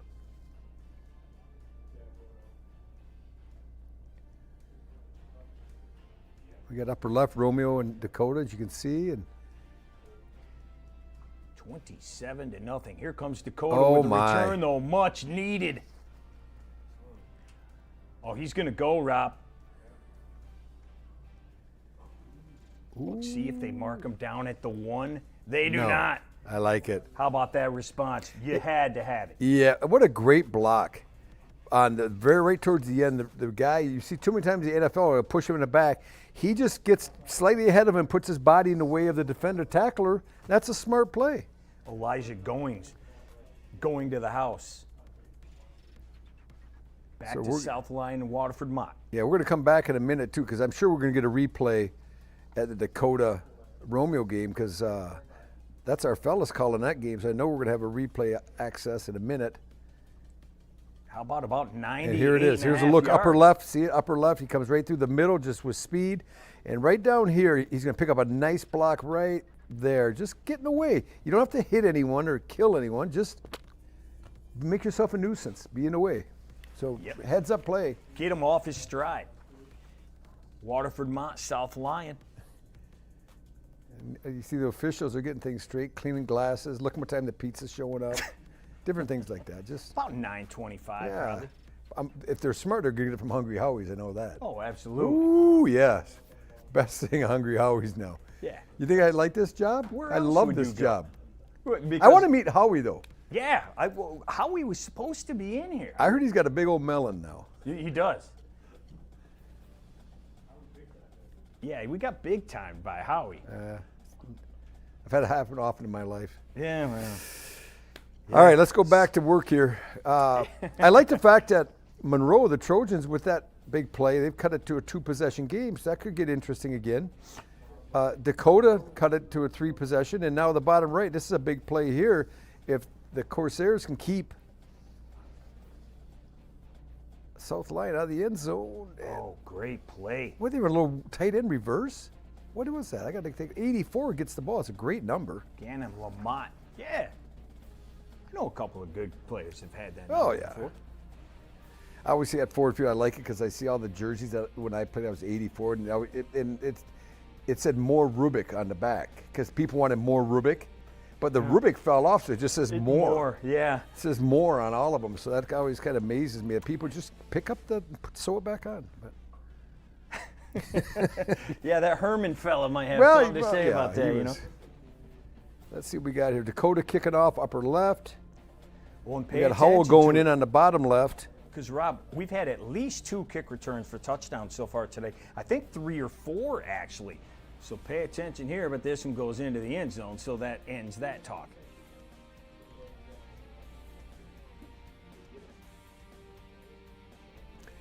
Upper right now, losing some patience sometime. Head coach Mark Kohler of Monroe said, you know what, we just got that big touchdown. That's onside kick it. He did not recover. Jackson was there.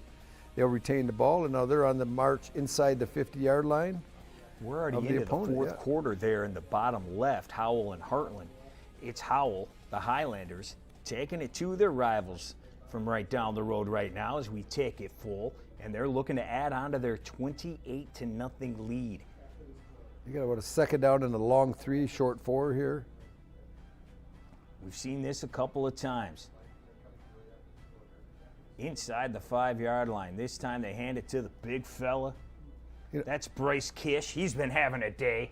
Hey, hats off, though, to the Hartland. This defense has been on the field a lot, and they're still battling. I mean, they're down 3 possessions, but they're battling hard here in the fourth quarter. Still nothing, giving up nothing easily. Well, and Howell just runs the ball like crazy, too. Yeah. And they are pounding it today. Bryce Kish, one of the guys, they got a 3-headed monster on that team. Christian Green, Christian Farron as well. And they're doing work, looking to put another tutty on the board. Back to the quad box now, and back to Romeo. Yeah, and Dakota's got to get his defensive stop. The last 2 or 3 possessions, Romeo's been able to possess the ball, move down the field, and finish drives with points. So they got to do a better job of getting off the field defensively if they're going to make any type of comeback. Did he That's get it? Kish again, big 22 there, and it looks like that's a touchdown. Yeah, I believe it is.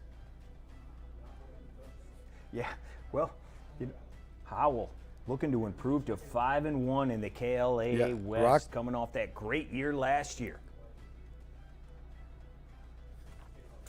Hartland and Howell, we got a reporter out there. We've heard from him a couple of times already today. Let's go back to Mike Ivasil. Back here in Hartland, we have just entered the fourth quarter, and the kick is good. It's 35-0 Howell.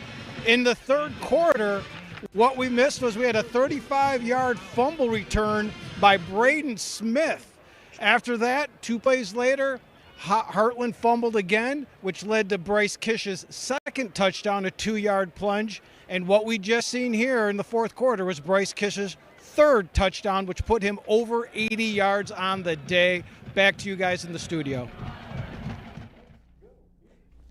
We told you they do it on the ground. Kish is having himself a day, but man, the most obvious thing on earth, turnovers will kill you. Oh, yeah, especially when you're struggling as it is offensively to get points and you're starting to put a little bit of a drive together and you turn it over.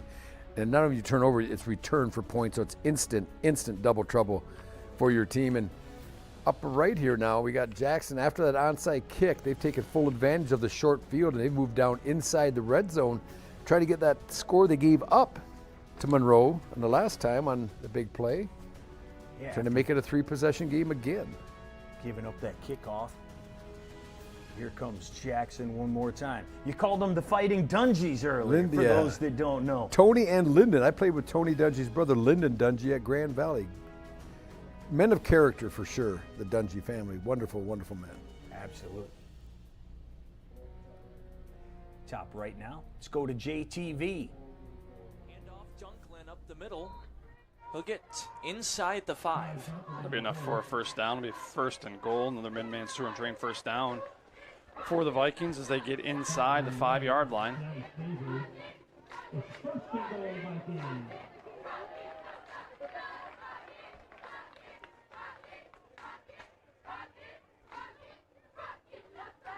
I think when we snap this ball, we should be under 8 minutes to play here in the third.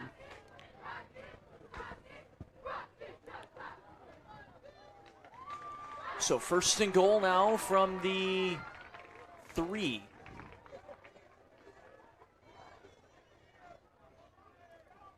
Davis, keeper right up the middle. He's going to be short. That's going to bring up 2nd and goal now from the 1. Stretches for the goal line, but gets turned away by the Monroe defense. Great job by that defensive front to fight here deep in the red zone. Chance for us to thank you before the Viking touchdown here as they will try the Southern Michigan Bank and Trust, our friends there. Tonight's game brought to you by Southern Michigan Bank and Trust. You can visit them online at smb-t.com. Again, that is smb-t.com. 2nd down now from the 1, and Kylan Davis is in for a Viking touchdown. Davis in for a 1-yard touchdown. That was a 48-yard touchdown drive for the Vikings, their first of the second half, capped off by the 1 yard. Well, here's the problem. First, I'm going to wrap up on the Jackson on the right, Ryan. They you risk reward.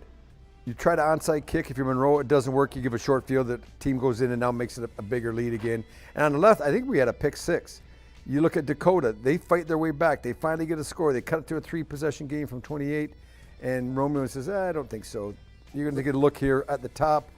Let's take that full if we can. A little bit of a here. decent pocket. Quarterback has time. And he just decides to try to run and throws it going across his body a little bit. Defender steps in front, gets a nice block, another nice block, and then he just says, I'm long, I'm lanky, and I'm going to the house. Yeah, that's the senior. That's Josh Lockbiller. And Romeo. Wow. Shaking up the standings there in the red. Coach Rain is pushing all the right buttons tonight. It's just one of those nights. You have those games. I mean, these two teams could play again in a week or two or in the playoffs, which they usually do, because the first round or two, the playoffs, you play a lot of your conference teams because it's all localized. It's all geographically determined, so they could meet each other again, and it could be a different outcome. But tonight, it's all red. Yeah, we told you they lost their first 2 games of the year. Next 2 games were a little tight. 34-28 to Eisenhower, Chip Valley 28-21. And then they really turned it up last week against Anchor Bay, 51-zip. And now they're rolling. They have found their rhythm. Found their groove, yep. Bottom right, we got Waterford Mott still scraping, fighting.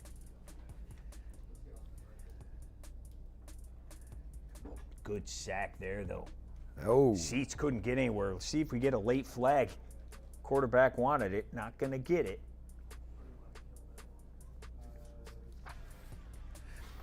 It just shows you don't get victories for cool-looking uniforms. Because if they did, the Corsairs would get one because they got sharp unis. But you can see here, 14-7. Whoa. I thought this was, my bad. I thought it was 14-0 South Lyon at half. It's actually 14-7 to Corsairs. And they've got the ball in midfield here. Second and short, Rob. Despite, oh, nope, never mind. I'm all in now. Second Come on. and long, you got the cool colors. Let's see what you can do with it here. That's a weird-looking set, isn't it? You got like a double H-back set. One back, can't handle the snap. He's had trouble all night with the snap. Throws it into traffic. Gets lucky there. But we've seen that 3 or 4 times out of them. We saw it in the red zone snap. a couple of times when they were trying to score inside the 5. They had back-to-back. One was a penalty, so they got it over. They did a do-over, and they fumbled it again. Yeah, Geno Seats back there at quarterback. His So team's got the Waterford lead, Mott. but he's facing 3rd and long here after another bobble.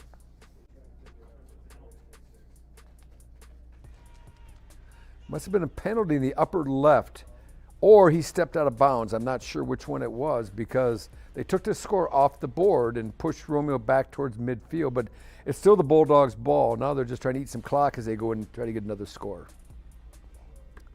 Yeah, midway through the 3rd quarter, still a 20-point lead now. Bottom left, you got Fordson in the red zone, shooting to the end zone. Ooh, incomplete, a lot of traffic there. And they've got a big lead over Livonia Stevenson, as we are about to see right there. Under 3 minutes to play, running clock, beautiful. 35-0. Just got to make the block. The bottom right I'm watching. The Corsairs ran a middle screen, and it was perfect. The lineman did a nice job of letting the defensive line run through. You had 4 white jerseys right in the quarterback. He dumps it over the top. He's got 4 linemen in front of him, but they just don't block anyone, and they're able to come through and get a stop. Really great timing on the call. Just in the execution wasn't there with the blockers. The timing was there, but not the blocking. So that game early in the 4th quarter, just over a minute into that 4th quarter. It's a 1-possession game there. 28-27. Lakeland has taken the lead over Allen Park. 4+ to play in the 3rd in that game. Now it looks like Rockford has the ball. Again, you still have, what, a minute and a half or minute 15 in the 3rd. If they can get a score here, they're on the plus 43. It can make an interesting finish. All of a sudden, everything gets a little bit tougher for your Hudsonville because now there's a little bit of pressure being applied. Now your throw's got to be a little crisper. The catches have got to be good. There's no room for error if the Rams of Rockford can push us into the end zone. It looks like they're going backwards here, though. Going to set up a 1st and 15. the upper right, we got the Jaguars of Allen Park now trailing. They're trailing. They were up 27 to 21. Yep, down 28-27. They do have the ball, though. Yeah, and they've got the ball on the positive side of the field here, looking to take that lead back. He got all day. Oh, great. What a dime. It just shows you any level. You give them that much time, quarterbacks are going to hurt you. And up the bottom left here, Rockford, you got a big 1st and 15. They go to the air a little bit. Coming after him. He's going Oh, deep. he's got him. He's got him. And that's the second time. Huge. Wow. Just like that. Exactly what you said. If they can punch one in. How about on the very next play, Rob? Oh, I wish I could hear those young fellas now. They got to be just screaming. Oh, and Holt. Yeah, they probably are. Huge play. Yeah. Been the story of our day. It must have been. It had to be a double move. We didn't get to see it. Now we got the Jaguars trying to get in the end zone. Good job defending by Lakeland. But going back to that Rockford score, which we saw the ball go deep, I'm thinking it was a double move for the fact that when guys are that 5 yards behind the defender, somebody bid on something. And an excellent pitch and catch as well. Right on the button. Hardest catch in the world. The wide Being open that catch. open? Yeah. Wide open touchdown catch, hardest catch in the world. You're just sitting there thinking about it? Oh, and all you do is catch the ball and run in. Those are the ones that you see a lot of times go right through the hands. We got Rockford is not dead yet. Here comes Allen Park and Lakeland. Allen Park looking to get that lead back. The Jags. I tell you what. Oh, what a great play by the defender there. But this quarterback of Allen Park, trying to get a number on him there. He can throw. Is it 8? Number 8 quarterback for Allen Park. Yeah, Benjamin Kilos. I tell you what, Ben can throw the ball now. He can throw the ball on the move. He's thrown 2 or 3 beautiful balls in this drive, rolling out of the pocket on a full sprint and putting it right where it could be caught. But that time, just a little bit better defense by Lakeland. Yeah, Bowden Bishop, we've said his name already today. Great job diving, going Superman to knock that thing out of there. Here comes Rockford, or excuse me, I should say Romeo on your top left. Top right, back to Lakeland. Oh, the arm gets hit that time. Throwing the ball. Bottom right, you got Mona Shores trying to get something against Muskegon. They've been shut out 28-0 so far. So now we're getting a little bit of action here. You know, Coach Koziak cannot be happy with that. At Mona Shores. Yeah, getting shut out by the crosstown rival. Both these teams have had a just great history. Mona the last 5 years, Muskegon the last 25 years. Since the millennium turn, absolutely. I mean, you can remember Tony O'Neill. Tony O'Neill, the Ferris State coach who's won 3 out of last 4 years national championships for the Bulldogs of Ferris State. He was at Muskegon. He's really one that brought the veer, the inside and the outside veer to Muskegon. He had been at Jenison, had done great things. He was at Grand Rapids Community College, won the national championship. Montrose, he was the one that before Denny Reinhardt. Before Denny got there, yeah, they absolutely. They had that 80-something win streak back in the 80s. So the Jaguars of Allen Park kick a field goal when they get stymied. Really good defense, but they take the lead 30-28 in their upper right hand. Here we got Romeo really trying to go for the dagger here. They still 3 minutes to go in the third quarter, but if you get another score here, it's a 4-possession game heading into the fourth quarter, and that's at the high school level, any level, it's a real difficult task. But big plays have happened all day today, all over the state, striking quick. Here's Mona Shores getting out of bounds. Trying to get off the snide there, 28-0, the Sailors. Joe Tolley, the senior QB, keeping that one, getting down near the goal line, getting his team in position.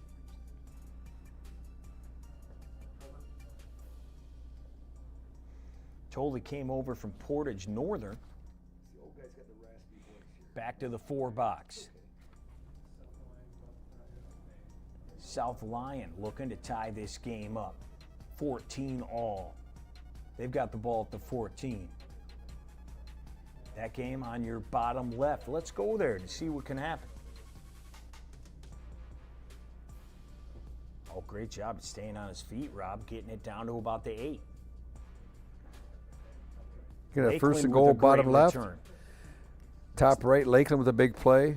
After the field goal by Allen Park, team in the white. The team in the blue with a big play returning the ball. And that's the guy we just mentioned. Yep, flipping the field a little bit. Bode Bishop doing it on both sides of the field. Maybe, you know what, I wonder if we could head to South Lyon. If we could head to South Lyon and maybe pick this up because South Lyon's in the red zone. Let's head over to South and see if they can tie this game up against the Corsairs of Waterford Mott. Oh, how about that? Untouched. How about that inside handoff there, Rob? Jacob Stojanovic. He's only a sophomore. He's got a maybe tying touchdown. Oh, yeah. But, man, he just went through untouched, literally. It was so clean coming through. And now they can kick it for 1 to tie it. Here we look, here's 13-14. In this game, a little further along than some of our other games. They're already into the fourth quarter.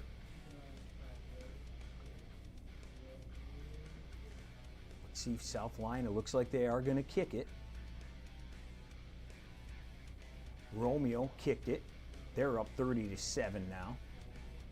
Big extra point. See if Mott can get some pressure in the bottom left, blocked his kick. They came after him, but man, what a kick. Up and through. So we are tied up at 14. South Lyon looking to improve to 6-0. They've trailed the entire way in this Lakes Valley Conference battle, and now they are tied at 14. So Romeo was held to a field goal. They returned the pick 6. And then that got called back, but they still ate about 2-3 minutes off the clock and went down and got a field goal. And we get a chance, too. We're going to get Rockford and Hudsonville back up on the screen in one of these games because that game, we're going to see a return on that. Look at Dakota again. He's trying to go back-to-back. Special teams have been incredible. Ooh, that's going to be 15 more there, maybe 30. They could have got a face mask. And so you could tackle, you could put them together, too. They got a face mask and also a late hit out of bounds besides the face mask. So they're going to be cooking with oil if Dakota chance to get a quick touchdown here. But the one we want to check on is how Rockford and Hudsonville are doing because bottom left, you can see here, it's 28-14 game. Yeah, 14 straight for Rockford after being behind 28-0. In a pretty quick 14. Very quick. About a half a quarter. So now the defense of Rockford's got to answer the bell. Their offense has been playing well. Top right, we got Lakeland. A little jet sweep. And they got some room. Great job there on the sweep. That's Wyatt Robertson. Battle of Muskegon here. Got an instant replay.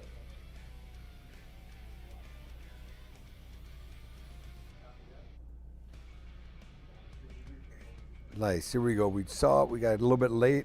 He just kind of weaves his way through into the end zone. Get off the snipe. Could be 28-7 with the conversion. Tamarian Stewart, that's their big guy. That's their do-it-all back. He gets them on the board. Now we got Lakeland in the upper right with Allen Park. I think we need to go to where's that? At Lakeland. Yep. Because they're threatening to score. And this is a tie game or a 2-point game? 30-20. So Lakeland's down by 2 starting the fourth quarter. They got an opportunity here, maybe take the lead with a field goal. They got 1st and 10. Yeah, they've gone back and forth a little bit here. Field goal for Allen Park to take that 2-point lead. Lakeland looking to answer. There's Howell and Hartland. This one, all Howell. Yeah, we call that GG's. Good game. As you walk by and get ready over for there, next it's week. HH, but yeah. Hey, the Battle of M59 belongs to the to Howell Highlanders this year. Now, Rockford's got the ball back. They've got the ball. Great hit. Nice. So their defense did the job, got the ball back, a 3-and-out for Hudsonville. Still with almost 11 minutes remaining in the third quarter. This is, okay, I'm going my Tony Romo. This is huge, huge. Hey, Ryan. Ooh, you got to throw This is a big drive, yeah. He says it in the first 2 minutes of the game, though. But this is, for Rockford, you're at the point now in the fourth quarter, you can have no more punts. It's time to keep moving the ball and put points on the board. Our game of the week, Dakota and 3rd and Romeo. 6. Dakota is in striking distance here.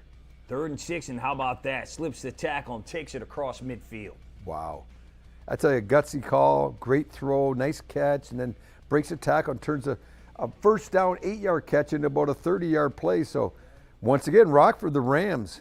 I'm telling you, though, if we get a chance, we're going to go big. We're going to go to Rockford just so we can hear those fellas, because right now their voices are cracking. They got to be. They're getting excited. Their team is starting to move. They called it. They said they've had some big comebacks, but here's the team right now, Lakeland, trying to take the lead, push it in.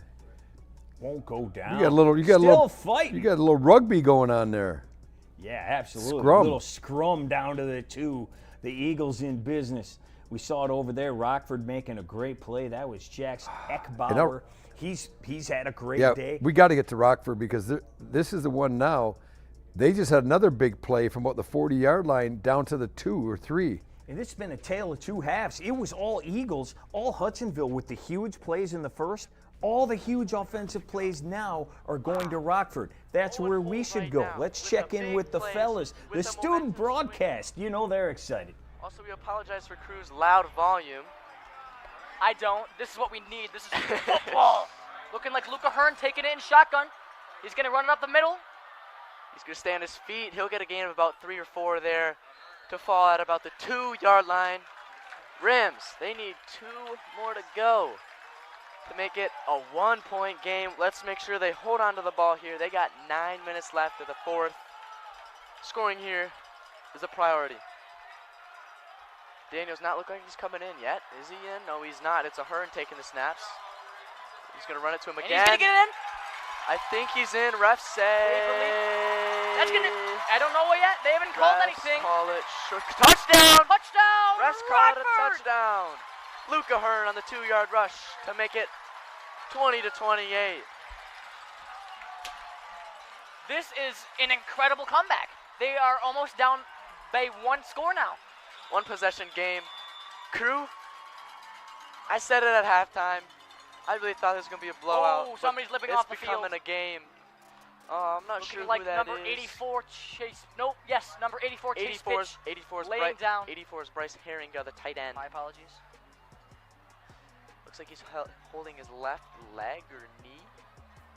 That's never good. No, maybe he twisted it up on the block there.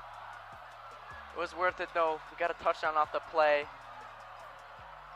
The extra point. Dawson Holkert is up. It appears to be good, but there is a flag on the play. We'll see what that is. Maybe an encroachment, maybe a false start. Well, we knew they'd be excited, and they should be. Down 28-0. How about 21 straight from the Rams? We thought it'd be a ball game.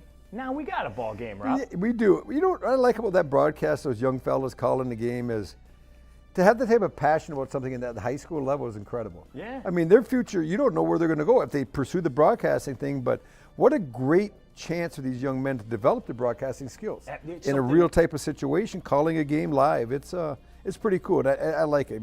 And then, we go to the Mona Shores game, and then we got the old timer who sounds like, he's been calling Mona for about 40 years. He probably is. Yeah. Yeah. Let's go up to Allen Park in Lakeland. Oh, no, I'm sorry. South Lyon, Waterford. No, I'm jumping all over here. Mona and Muskegon, my bad. So congratulations here with his wonderful wife out there running security. Yeah, I can't remember what year it was, but the baseball team. They were good? They were very good. Yeah. Throw back to Pats is going to step up. He's got a receiver downfield. It's going to look good. No! In his hands. Who is that? Who is it? Yeah, I believe that was number 16.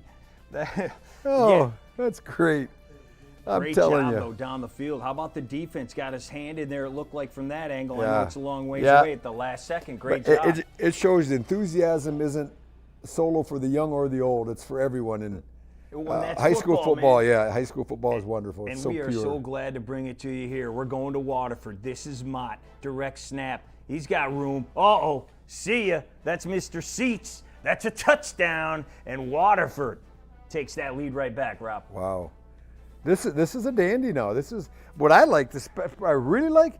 There's no tie in the future. You look at the odd score it's going to be here, because it was Allen Park by 2, so they'll be up by 4, right? So they'll probably go for 2. Am I right? Is this 34-30 right now? This Am one. I This one behind is that? not. No, this is a different one. This is 20-14. Oh, I'm getting the You're thinking, Jaguar. yeah. I'm Allen Park. I thought that. It's all that light blue. Wow. It's the blue messing with you. It's okay. That's right. This is South Line. I'm looking at the Corsairs here. We got everybody wearing blue around, other than the Hudsonville Rockford game. Look at And Mona. Speaking of, yeah, exactly. Mona in business now, down to the 10. So Waterford Mott, that game is in the fourth. That one running a little ahead of the rest. 4:12 to go. The Corsairs have taken the lead over South Lyon, who came in 5-0. Corsairs 3-2. Mona Shores looking to make it respectable. 28-6.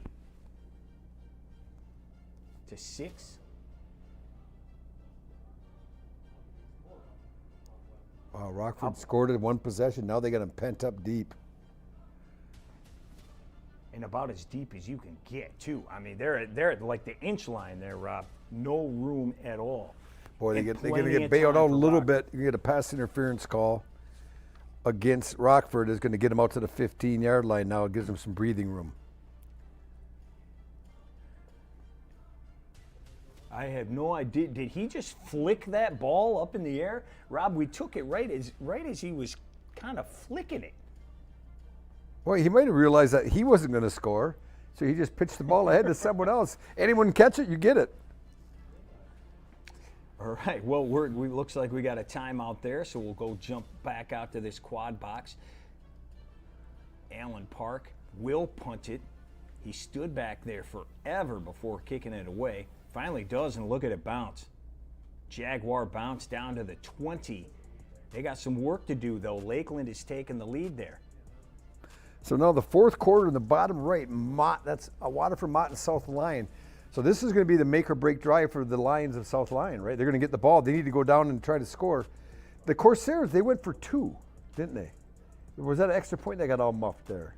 That must have been the extra point, but we took it right when it happened. Okay, so it's we hard to couldn't tell if they were trying to kick it. If it was a trouble to snap, Right. and he kind of flicked. Well, not quite Nonetheless, sure. it's only a 6-point lead, so they're still in business. Mona Shores really finally gets in the end zone to get that 0 taken care of and get that off the scoreboard. Here's another look at it. It's just a little inside veer, a little midline, rather good push by the offensive line.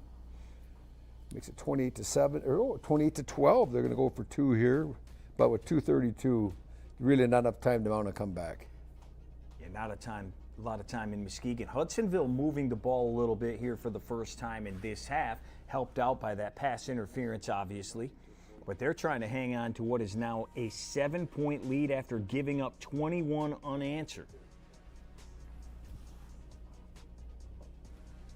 Lakeland takes over. They've got the lead, 35-30.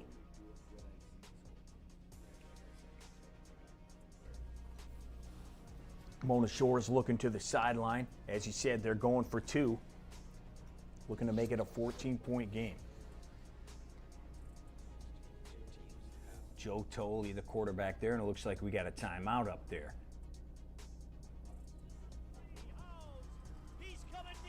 Oh, no. 30, 25, 20, 15, and pushed out of bounds. What a return. Romeo interception there. They're up 30-13, as you heard Sean Belizean call it for the State Champs Sports Network. Only seconds to play there in the third quarter. Here's another look at it, Rob. Just an overthrows overthrow. them, yeah. Just overthrows them. Very opportunistic safety waiting for it. Dominic Howes with that interception, and how about that? Takes it all the way down to the 15. Good job. 2-point conversion there for the Sailors.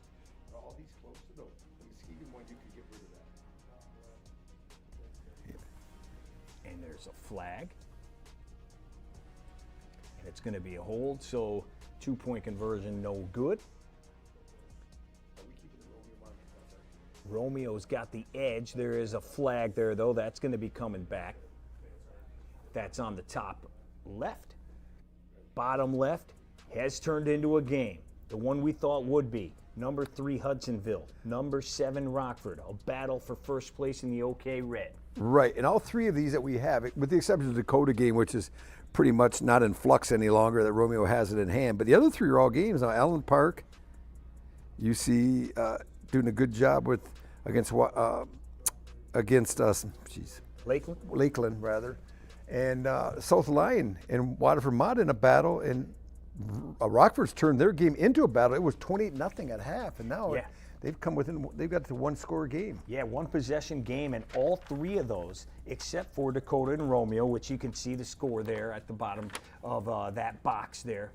One-possession game in all of them. The only one you can't see the score, Waterford Mott, has just taken the lead over South Lyon. This one, a battle in the Lakes Valley Conference. For those of you just tuning in, we appreciate it. Ryan Slocum, the Detroit Lion legend, Rod Rubick here as well. 5-0 South Lyon. And now we check back in with Hudsonville. We talked about that OK Red battle. Man, this has been an incredible second half. Yeah, and this is big for both teams here. If you're Hudsonville and Coach Sandy, you're thinking, we can just get 3 points here, make it a two-possession game would be huge. And if you're Rockford, you're saying we cannot allow them to get points. We need to get this ball back. Still with 6.5 minutes to go, so there's plenty of time now on an offensive drive, but you got to get a stop for you're the Rams of Rockford. Absolutely, and this is the best position. This is basically where Hudsonville spent the entire first half. Second half, They're doing it here, though. They got their mojo back, although quarterback's running for his life here. Oh, the throw goes into a pole. I believe that got broken up. Unfortunately, some of these broadcasts, they've got the motion cameras going, and it walked itself right into a post right there. But, yeah, that was an incomplete pass. So if we sent one of those little things to say, verify yourself, I'm not a robot, it wouldn't work? I guess not, no. Like, so if Arnold Schwarzenegger walked up, I am not a T-1000. Well, that quarterback did a great job of buying time, extending the play. I mean, you could do that. I don't care how good you are in the secondary. When you got to cover from 3 seconds, now you got to cover 5, 6, 7 seconds. Someone's going to come open, and a quarterback did a great job of allowing that to happen. Yeah, Braden Van Lack. Nothing in the middle now. It's going to make a big third down and long. How's Rockford feeling right now, Rob, after you get down so much and now you know you're right there? Yeah, you're so close to making this comeback happen in reality, but you got to keep playing your technique, you got to keep playing your job. You can't intercept a pass if you're that nose tackle or you're playing a 3 technique inside. Your job is to make sure they don't run it up the middle for a big gain. If you're a corner, you can't tackle that fullback inside. You just got to do your job in this situation. Brings up a 3rd and long here. They got to get to the 18. They're at the 30. He's had a man open. Would have picked up a few. Not a first, though. Back of the end zone. Did he Tesla that? He did. Incredible. Layson Weber, Rob. Go, gadget arm. He went full Tesla, didn't he? He did. Holy smokes. An incredible grab. And just like that, although that momentum we just talked about that Rockford have. Well, you talk about, I don't believe in momentum. I believe in guys making plays. Most people are like you. They call momentum. I just think it is Rockford started making plays, right? Well, all of a sudden, Hudsonville wasn't making plays. They just made a play. Why they made the play? The guy made a play. He made a good play. Quarterback bought time. He throws it down the field. Oh, our stage manager, is rolling his eyes at me. He's like, no, I'm not a big momentum guy. When team starts playing better, making plays. Now they can build on each other sometimes. It seems like, but the true feeling, a meaning of momentum, it should never stop. Once you get it, don't you just keep rolling and win? Well, you it's should. Over. Yeah, that's right. The word "should," though, I think is the key word there. All right. Speaking of that, but that might have been the play of the day. We got the Jaguars clawing their way back in this one now, trailing Lakeland. Yeah, gave up a touchdown last time. Looking to now, tie is this the 35-30 game? 35-30. I'm not. Romeo running around on the upper left there. The Bulldogs still barking a little bit. Yeah, that game just started the 4th quarter. Jeez. Going to be 3rd and long. 2 box now. Nice. Here's Allen Park. We're up the middle, nice chunk gain. And on the other side, you got South Lyon. It's a good time to be a big cat in Africa right now. You got the Lions and the Jaguars doing some work. 20-14 on the right side of your screen. It's Waterford Mott on top of South Lyon. Looking to move in front. Allen Park and Lakeland. It's Allen Park looking to move in front. Down 30, 35. Right into the end zone, dives across. That just shows you they had him in the backfield, but I don't think they believe what they were reading. Because the runner had the ball and he gets stopped right in the backfield, doesn't move, but they don't finish tackling him. They think the quarterback has the ball booting out. And it looks like we got a touchdown on the other side as well, South Lyon. So bang, bang, couple of big plays here.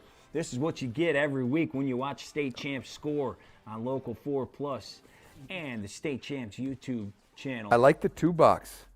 Beautiful. I like especially when they score at the same time. Yeah, time. and especially when they're both really competitive. Here we go.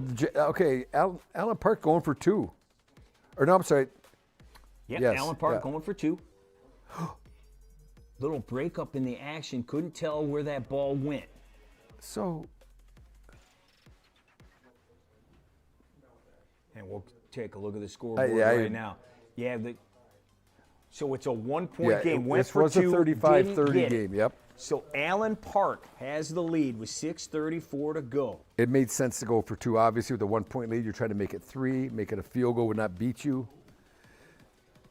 Now, on the right side, only 23 seconds remaining. We thought South Lyon 20 got to 14. in. They did not. Look at that. 2nd down, 1 to go. All right, Ball on the 1. Let's go big here.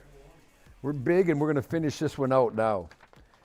South Lyon coming in undefeated, looking to take the lead here. They got a few downs to work with. You know what's nice? Is this was a late addition, right? Yeah. This was a late addition, and it's been one of our best games. Yeah, last-second addition to the show, and maybe the game of the night. The double A game, the Elmont Armada game, got put on the back burner for technical issues. Mona Shores comes up in 2nd place tonight against Muskegon Big Reds, the winners, 28-12. And look out for the Big Reds. They had a couple of early losses, but they were to Granville and to Rockford. They are going to be dangerous, as they always are. Here we go, 23 seconds. Look at them loading up the inside. Could be a little jet motion, trying to get to the edge here. Skylar McGlinch hands it off. Oh, nice, 25 nice. has it. Tyler Newton with the touchdown. I like it. They do a little ball fake to the fullback. They had it loaded up inside the tackles, and just a little off tackle, get to the edge a little bit, cut it up, and now the big extra point. It's a 20-20 game. Let's see all your special teams. It's 1/3 of the game, baby. Come on, everyone says it. 1/3 of the game. And we've Let's seen see it tonight. How many kick returns? Oh, returns Major and blocks and misses, and here we go. 22 seconds. Wow, that was a fast run. Only took 1 second. Little Sparty Bob scorekeeping there. Snap was a little low, didn't matter. Kicked it up, kicked it in. So there we go, another look. 21-20, South Lyon looking to steal one on the road from the Corsairs. Rockford trying to score quickly here. It's an old wooden ship. On the other side, Hudsonville, 35-21. They extended that lead on the incredible grab in the back of the end zone. Lawson Weber goes up and gets it. Isaac Tesla style. Former Hillsdale Charger, also from what high school?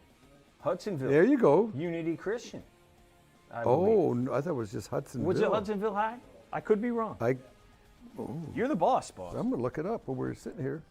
We're back on the 4-box. Lakeland and Allen Park. Lakeland in the blue there on your top right. They've got the ball. They keep it. Still got it. About 5 minutes to play in this game. That ball's up by midfield. We'll get another score to update. Ryan Slocum 1, Rob Rubick 0. Oh! He went to Hudson Unity Christian. How about that? That's about the only one I've gotten so far this year. We're in week 6. Yeah. All right, so what do we got here? We got Rockford trying to score quick to get, because they're 2 possessions down. We're going to have on the bottom right, Waterford Mott's going to get the kickoff with 22 seconds. See what they can do. They're trailing by 1 point. Got a flag there in Lakeland. Is they're moving the ball as well. Right, and now they trail by 5, correct? I think isn't it 35, 30? 31. 30. They went for the 36. Two, didn't get yes, 36, 35. Yep.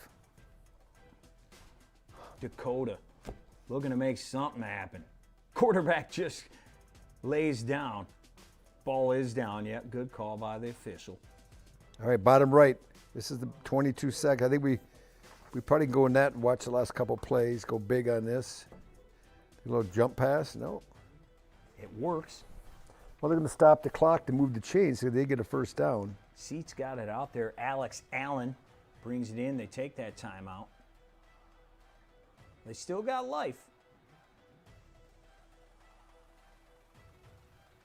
Dakota clinging to life, but they do have time. That game's a little behind the rest. 7:30 to play there. They're on life support, though. Good job by Romeo rushing in their lanes, getting up the field. Lakeland looking to get that Wow, lead back. wow. Look at the push. The scrum again. Yeah, Good we've job. seen that a lot up there. Now Rockford, they got to score fairly quick here. You can't run the ball. You pretty much got to put it in the air. If you run, you're running a draw or something that you think can pop. But you got to get some chunk yard. Down the field, they've done well with that here in the second half. This time it's broken up right there at the goal line. Bottom right, Waterford Mott only has a little bit of time, couple of plays left. Gets out there to the sideline, Rob. Great job getting out of bounds. Great job again. Jordan White just kind of stretches across the 40 and across the out-of-bounds line. I'm gonna guess this might be their last play with the clock. They may have time for 2 plays, but I'm guessing maybe just this one. 2nd and 1, which means nothing. They got to get in either field goal range in one play, which they're not going to be able to do. It's going to take too long. So I think this is pretty much all or nothing now for the Corsairs of Waterford Mott. Let's see what Geno Seats got in him. Got 3 receivers up top. You see only 5 defenders in the picture because they're all deep. Playing that prevent, goes over the middle, and it's no good. He was looking for Allen again. Now we'll get a look at the clock. 6 seconds. They're on the 41. With 6 seconds, Rob, what do you throw? 10 yards I would throw to that the same side? play they just did, try to hit a deep crossing route and have someone crossing the other way, opposite of you, and then you could pitch it in, maybe catch them looking back in the end zone. Rockford now 1st and 10, the bottom left. Rockford in the black jerseys with the orange numbers, trying to make it a 1-possession game. It's still 3:37. Dakota has found the end zone again.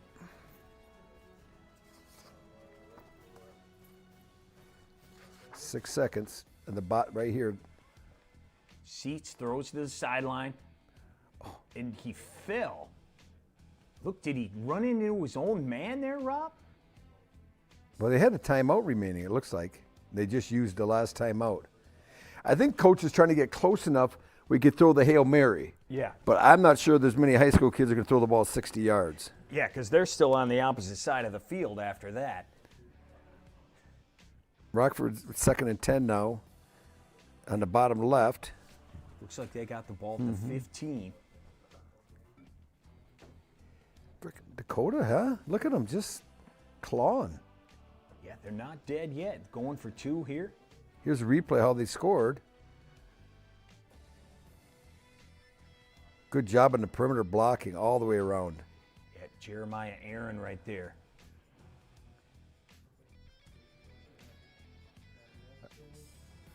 Rockford throwing in the end zone, and they What got an it. incredible catch. Wow, He's wow, had wow, a wow, great wow. game. That's Jax Eckbauer again. Here's the Final play. And it's picked off. Smart, smart. Go down. Do it. Celebrate. South Lion, huh? Great Owen win. McRoberts, the big senior. He's got his team, the Lions of South Lyon, 6-0 on the year. They're looking for that Lakes Valley championship. So after that touchdown, Rockford's kick is up It is through, and we are back to a one-possession game again with 3:27 to play. We've said his name a couple of times. That's Jack Eckbauer. He has had an incredible second half, and that was another circus catch to make it a one-possession game for Rockford. Beautiful catch. Well-designed play, getting him isolated on the weak side all by himself in a one-on-one matchup, and the ball was well delivered. Now, let's see what Lakeland. We got Lakeland and Allen Park is still in the balance. Rockford and Hudsonville is still in the balance. In Dakota, believe it or not, because they were way behind everyone. It seems like this game's been going on forever, but there's still, is that 6 minutes and change? Yeah, 6 and change, Yeah. about 6:30. Yeah. And they are not dead yet. And it's funny, Rob, man, we were like blowout city all over the place. Everybody had a donut. The other team had 30, and now we got some games. Frankenmuth, we haven't checked in with them in a long time. They're under a minute to go. The reason why? It's 51-12 over Bay City John Glenn. Frankenmuth will improve to 5-0, rattle off 5 straight wins since they lost the opener in the final minute to Goodrich, 17-14 at Goodrich. Muth, once again, they are a power in D5. Well, Phil Martin's team, every year in, year out, solid playoff, deep runs in the playoff. Last year, all the way to Ford Field. So they're a team. We're seeing the onside kick by Rockford. And out of bounds. No dice, says our producer Alan on that one.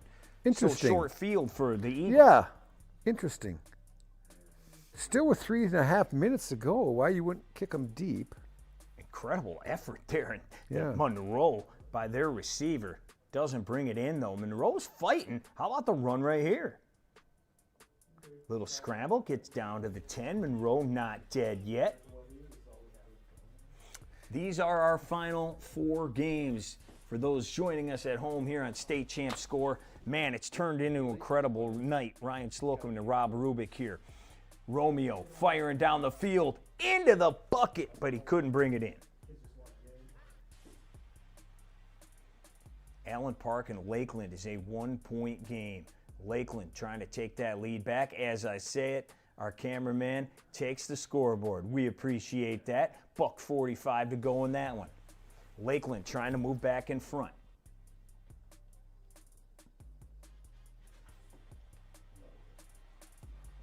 The Rams of Rockford were down 28-0 in the first half. They have come back. Now just down 1 score. You just wonder, you clean up some of the mistakes. The coach, you watch the film, you're like, man, we just didn't do that. First quarter, didn't do that in the second quarter. It could be a different outcome, but the bottom line is, if you're coaching the Rockford Rams right now, you're looking at this game saying, all right, we started out shaky, but we righted the ship and really did a good job. So Brent Cummings, the head coach, is going to be pleased with what he has seen with his team in the second half. But he's going to try to instill in the next week is let's come out of the gate like that, not wait for a half. Bottom right, we had Monroe looking to take it in. They're right there on the doorstep. Not dead yet is Monroe, but they take a timeout. So we go a little bit over to the left. It's Hudsonville with the ball in Rockford territory.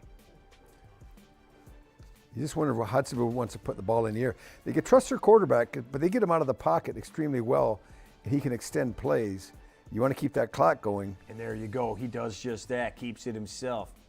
Picks up a good chunk of yards. Going to be about 3 yards short, 3rd and 3.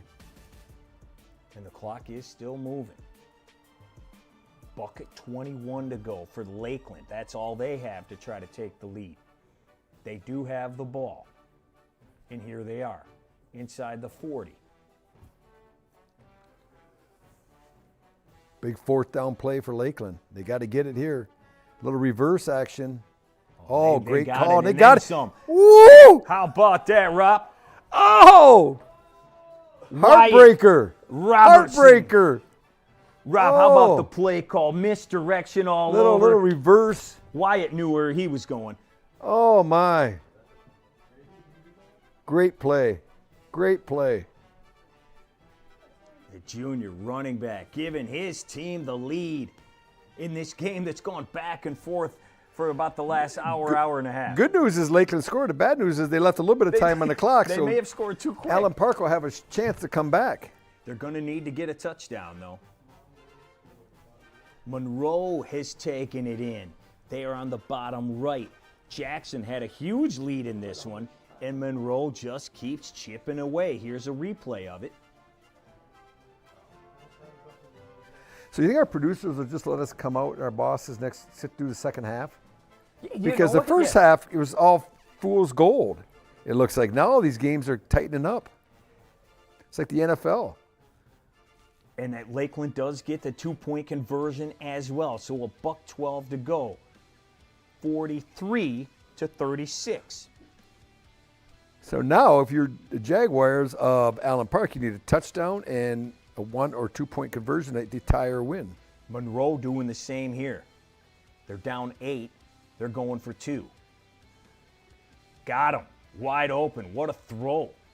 Looked like he was going to throw to the outside. No, he comes back inside. Well, Hudsonville got their first down, too, they needed on the 3rd down and 3. That clock continues to run. This is why you should join us here every single week. We got all the games for you. We got all the action for you. Incredible finishes all across the state. You're not going to find this anywhere else. Right here on Local 4 Plus and State Champs.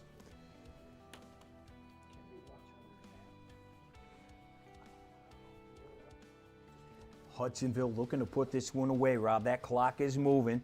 Play clock down to 2. And then they call the timeout, I do believe. Trying to kill that clock, $1:28. They don't want Rockford to get the ball back because in the second half, they've had huge plays. They can score quick and tie this thing up. Lakeland kicking it away, little pooch kick in your top right. So Allen Park's got decent field position. They're up near the 40. 43-36. There you see it, $1:05 to go. Dakota has the ball, top left, down 10, 4:20 to play, but they're in their own end zone. Throwing on the run, nearly picked off. Got a little onside kick there. Monroe and Jackson. Jackson lands on it. Here we go with Allen Park. Need to make something happen. He's got him. In and out of the hands. Oh, my. How do you let someone get behind you, though? Let him catch a 5-yard, 10-yard pass in front, but don't let him run by you. Big fella Luke McDonald. Oh, he was there, and a beautiful throw. Coach is like, man, we've been saving that one. Yeah. I don't know if Luke did a nice double move on him, but the ability to get behind someone this late in the game when you know they got to get a touchdown, they got to go 60-some yards, make them dink and dunk it. Yeah, and that was it on first down. Yeah. He had him. Great play, great play call, great ball by Benjamin Close. He's going to try to do it again. They're going to be backpedaling about Lansing before this throw. This one shortened to the sideline. Well, that's what you want, though. They kept him in bounds, 5 yards. You do that, you win the game. They don't have enough time to be doing that. 32-20. We have a safety in that Romeo game. Remember, that was 30-20. Safety there, yeah, so Dakota, Romeo extends its lead. Dakota was backed up. And now Ben's running. Got to get out of bounds. He does, right there at the stick. So Allen Park's not dead yet, but that clock, as we're about to see, not working in their favor. Ooh, 31 ticks. They are right at midfield, and obviously they need a touchdown, down 7. I think we're going to stay with this one. Unless I don't think Rockford's going to get the ball back. All right, so back to the action here. Ben Close, the senior. Got to take a chunk. He's going to keep it. Tiptoeing, steps out. You hear some of the fans in the background begging for their coaches, begging for the holding call. Probably ran about 10 seconds Yeah, off the he got clock about 8 yards, but you're right. Took off 8 seconds. If you do the math, a yard a second is not going to get you into the end zone right now. No, it isn't. Got to get that ball back in the air.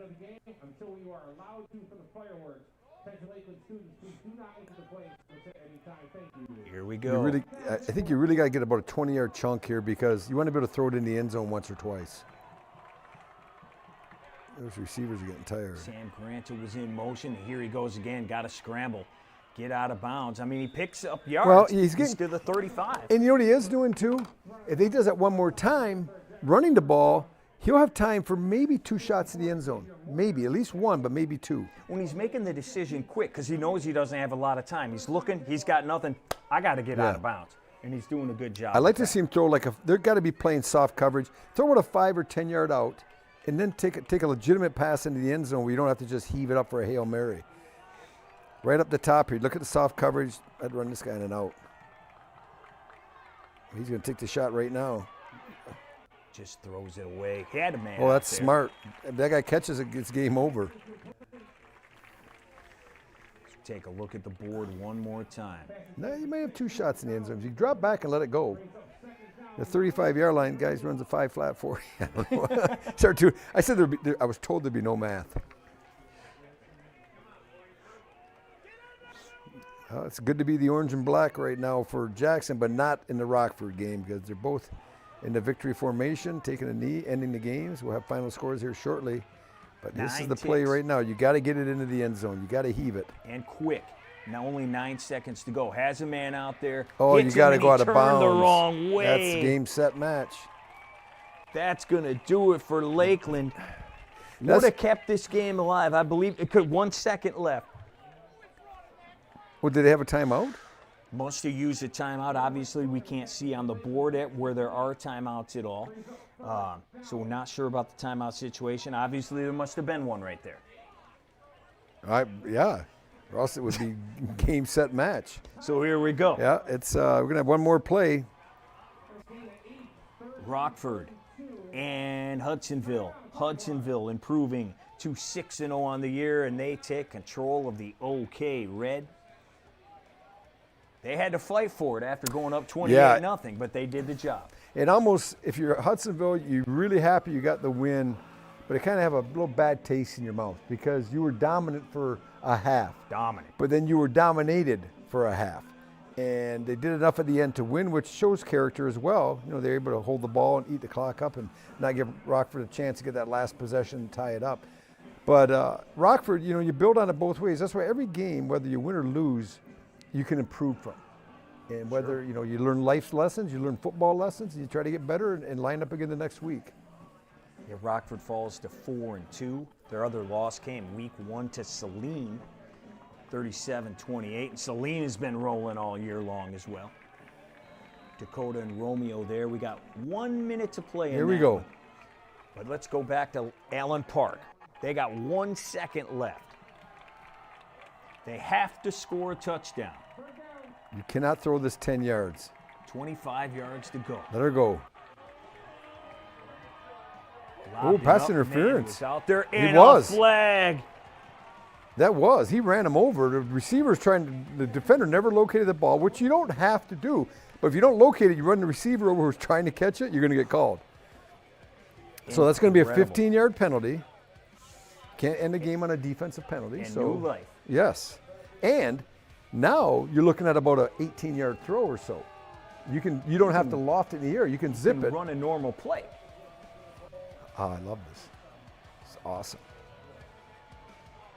Once again, tell your friends, tell your family, tell your grandma. This is where you want to be on Friday night if you're not at the game. We are taking you all across the state, and we've got all the incredible action. An untimed down for Allen Park as they try to tie this sucker up. Oh, and timeout for the Jaguars. I thought he. Well, who? Oh, I see. Because they had a timeout. They had a couple timeouts, but they took the penalty, so they didn't have to take a timeout there. Just been a great night. It looked a little sticky for the first half, Rob. A lot of zeros on the board, but the comebacks. And here we go, Romeo, obviously. They need a lot to happen. 4th down. Down. Dakota coming in 5-0, undefeated. In the red. Looks like they will lose their first game this season. Romeo with it here. Just going to try to run out this clock.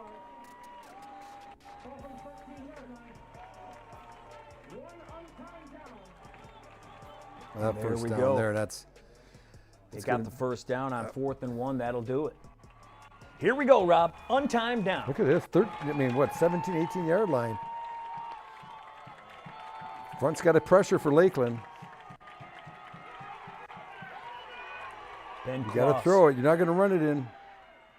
Across his body. Hey, and I like he it. throws it into a blue shirt. That'll do it. Lakeland on home field. They pull it out. Yeah, but he had to do it. Yeah. You got to throw it in there, give your guy a chance to make a play. He's not going to be able to run it in that situation. If he tries to run it in, he gets tackled on the 8-yard line. Everyone be like, why are you trying to run it in? He gets rid of the ball, but great job by Lakeland zoning that secondary, spreading across, and making the play to win the game. A very exciting game. Yeah, no doubt. And Lakeland's having a great year. They improved to 5-1. Doing a great job. One of our finals here, just a couple of the other games that we checked out. Muskegon took down crosstown rival Mona Shores 28-12. Bay City, John Glenn had to run into Frankenmuth. Didn't go so well. 51-12.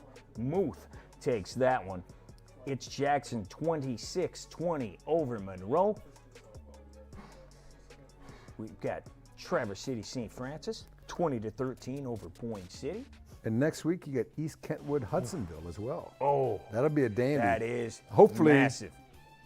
We have it. Is that, I believe that could be our game of the week. Oh, okay, Red wonderful. Conference John Watson matchup. just gave me the thumbs up. Go ahead, game of the week. Sean Belizean, Grant Perry will be there. Head across the state. Head west, young man. East Kentwood trying to hand Hudsonville their first loss. That'll do it for Romeo. That's the big fella. Remember Yeah, in the first half he scored? They sent him on the edge, the defensive end / tailback. He's got a little jets to him for being a big fella. Hey, you mentioned Hudsonville, game of the week next week. 28 held it off. Lakeland 43-36 over Allen Park. Fordson shuts them out. 35-0 over Livonia Stevenson. One of the games we were keeping track of. That was Fordson from the opening kick. South Lyon 21. Waterford Mott 20.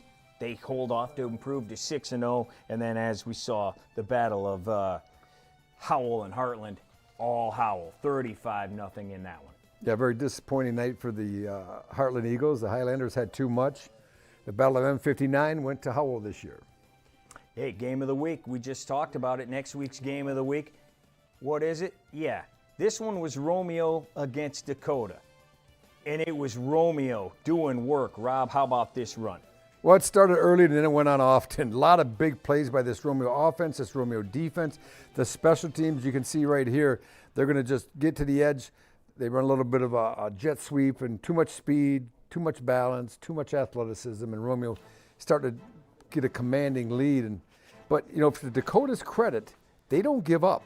And they really get sparked in the second half right here with this big return. They're able to catch a seam and then just use too much speed to get down the field. And when you're trailing by 27 points, this is exactly what you need, Ryan, to kind of spark you to get you back into the game. And it did. It really helped them kind of claw their way back into the game.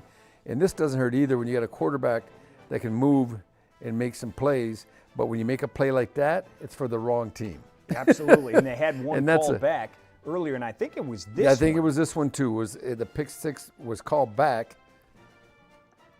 Yeah, and they had one later in the game as well, kind of the same action. Right. But how about they held that? him to a field goal. After the pick six, they held him for a long field goal. But what a weapon, that long field goal. But once again, we talked about how they never gave up. And the Cougars of Dakota, they really represented well in the second half. We've had 2 or 3 of the games that we had, the team just waited too long to turn it on, and this was one of them. And Greg Bauer, the head coach, has got to be a little disappointed in his first half performance. But once again, the way the team keeps fighting is always impressive. Absolutely. They came in 5-0. They were ready to go. But Romeo, as you mentioned, they, how about that grab? Ooh, man, I didn't see that one earlier. We had some kick returns for tutties tonight. We had some one-handed grabs tonight. Incredible play all across the state tonight. So a great win for Romeo. The Bulldogs at home doing a good job. And got the W when they needed it, and they pressured defensively, as we see here. So everything was turned up roses for the Bulldogs tonight. Big win against their conference rival, the Dakota Cougars. And we're going to get a look here now at my buddy, Ryan Slocum.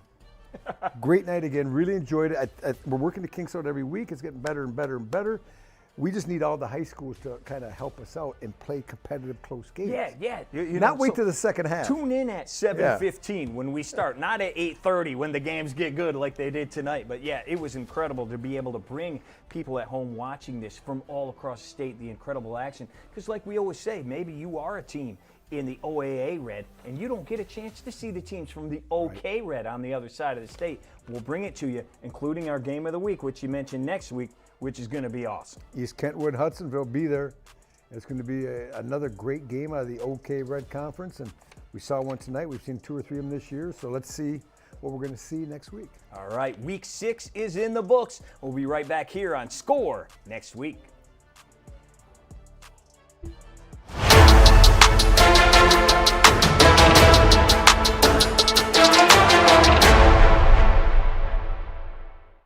State Champs Score is delivered by Hungry Howie's Pizza. Also brought to you by Lawrence Technological University, Alta Equipment Company, Michigan High School Athletic Association, and the Construction Association of Michigan.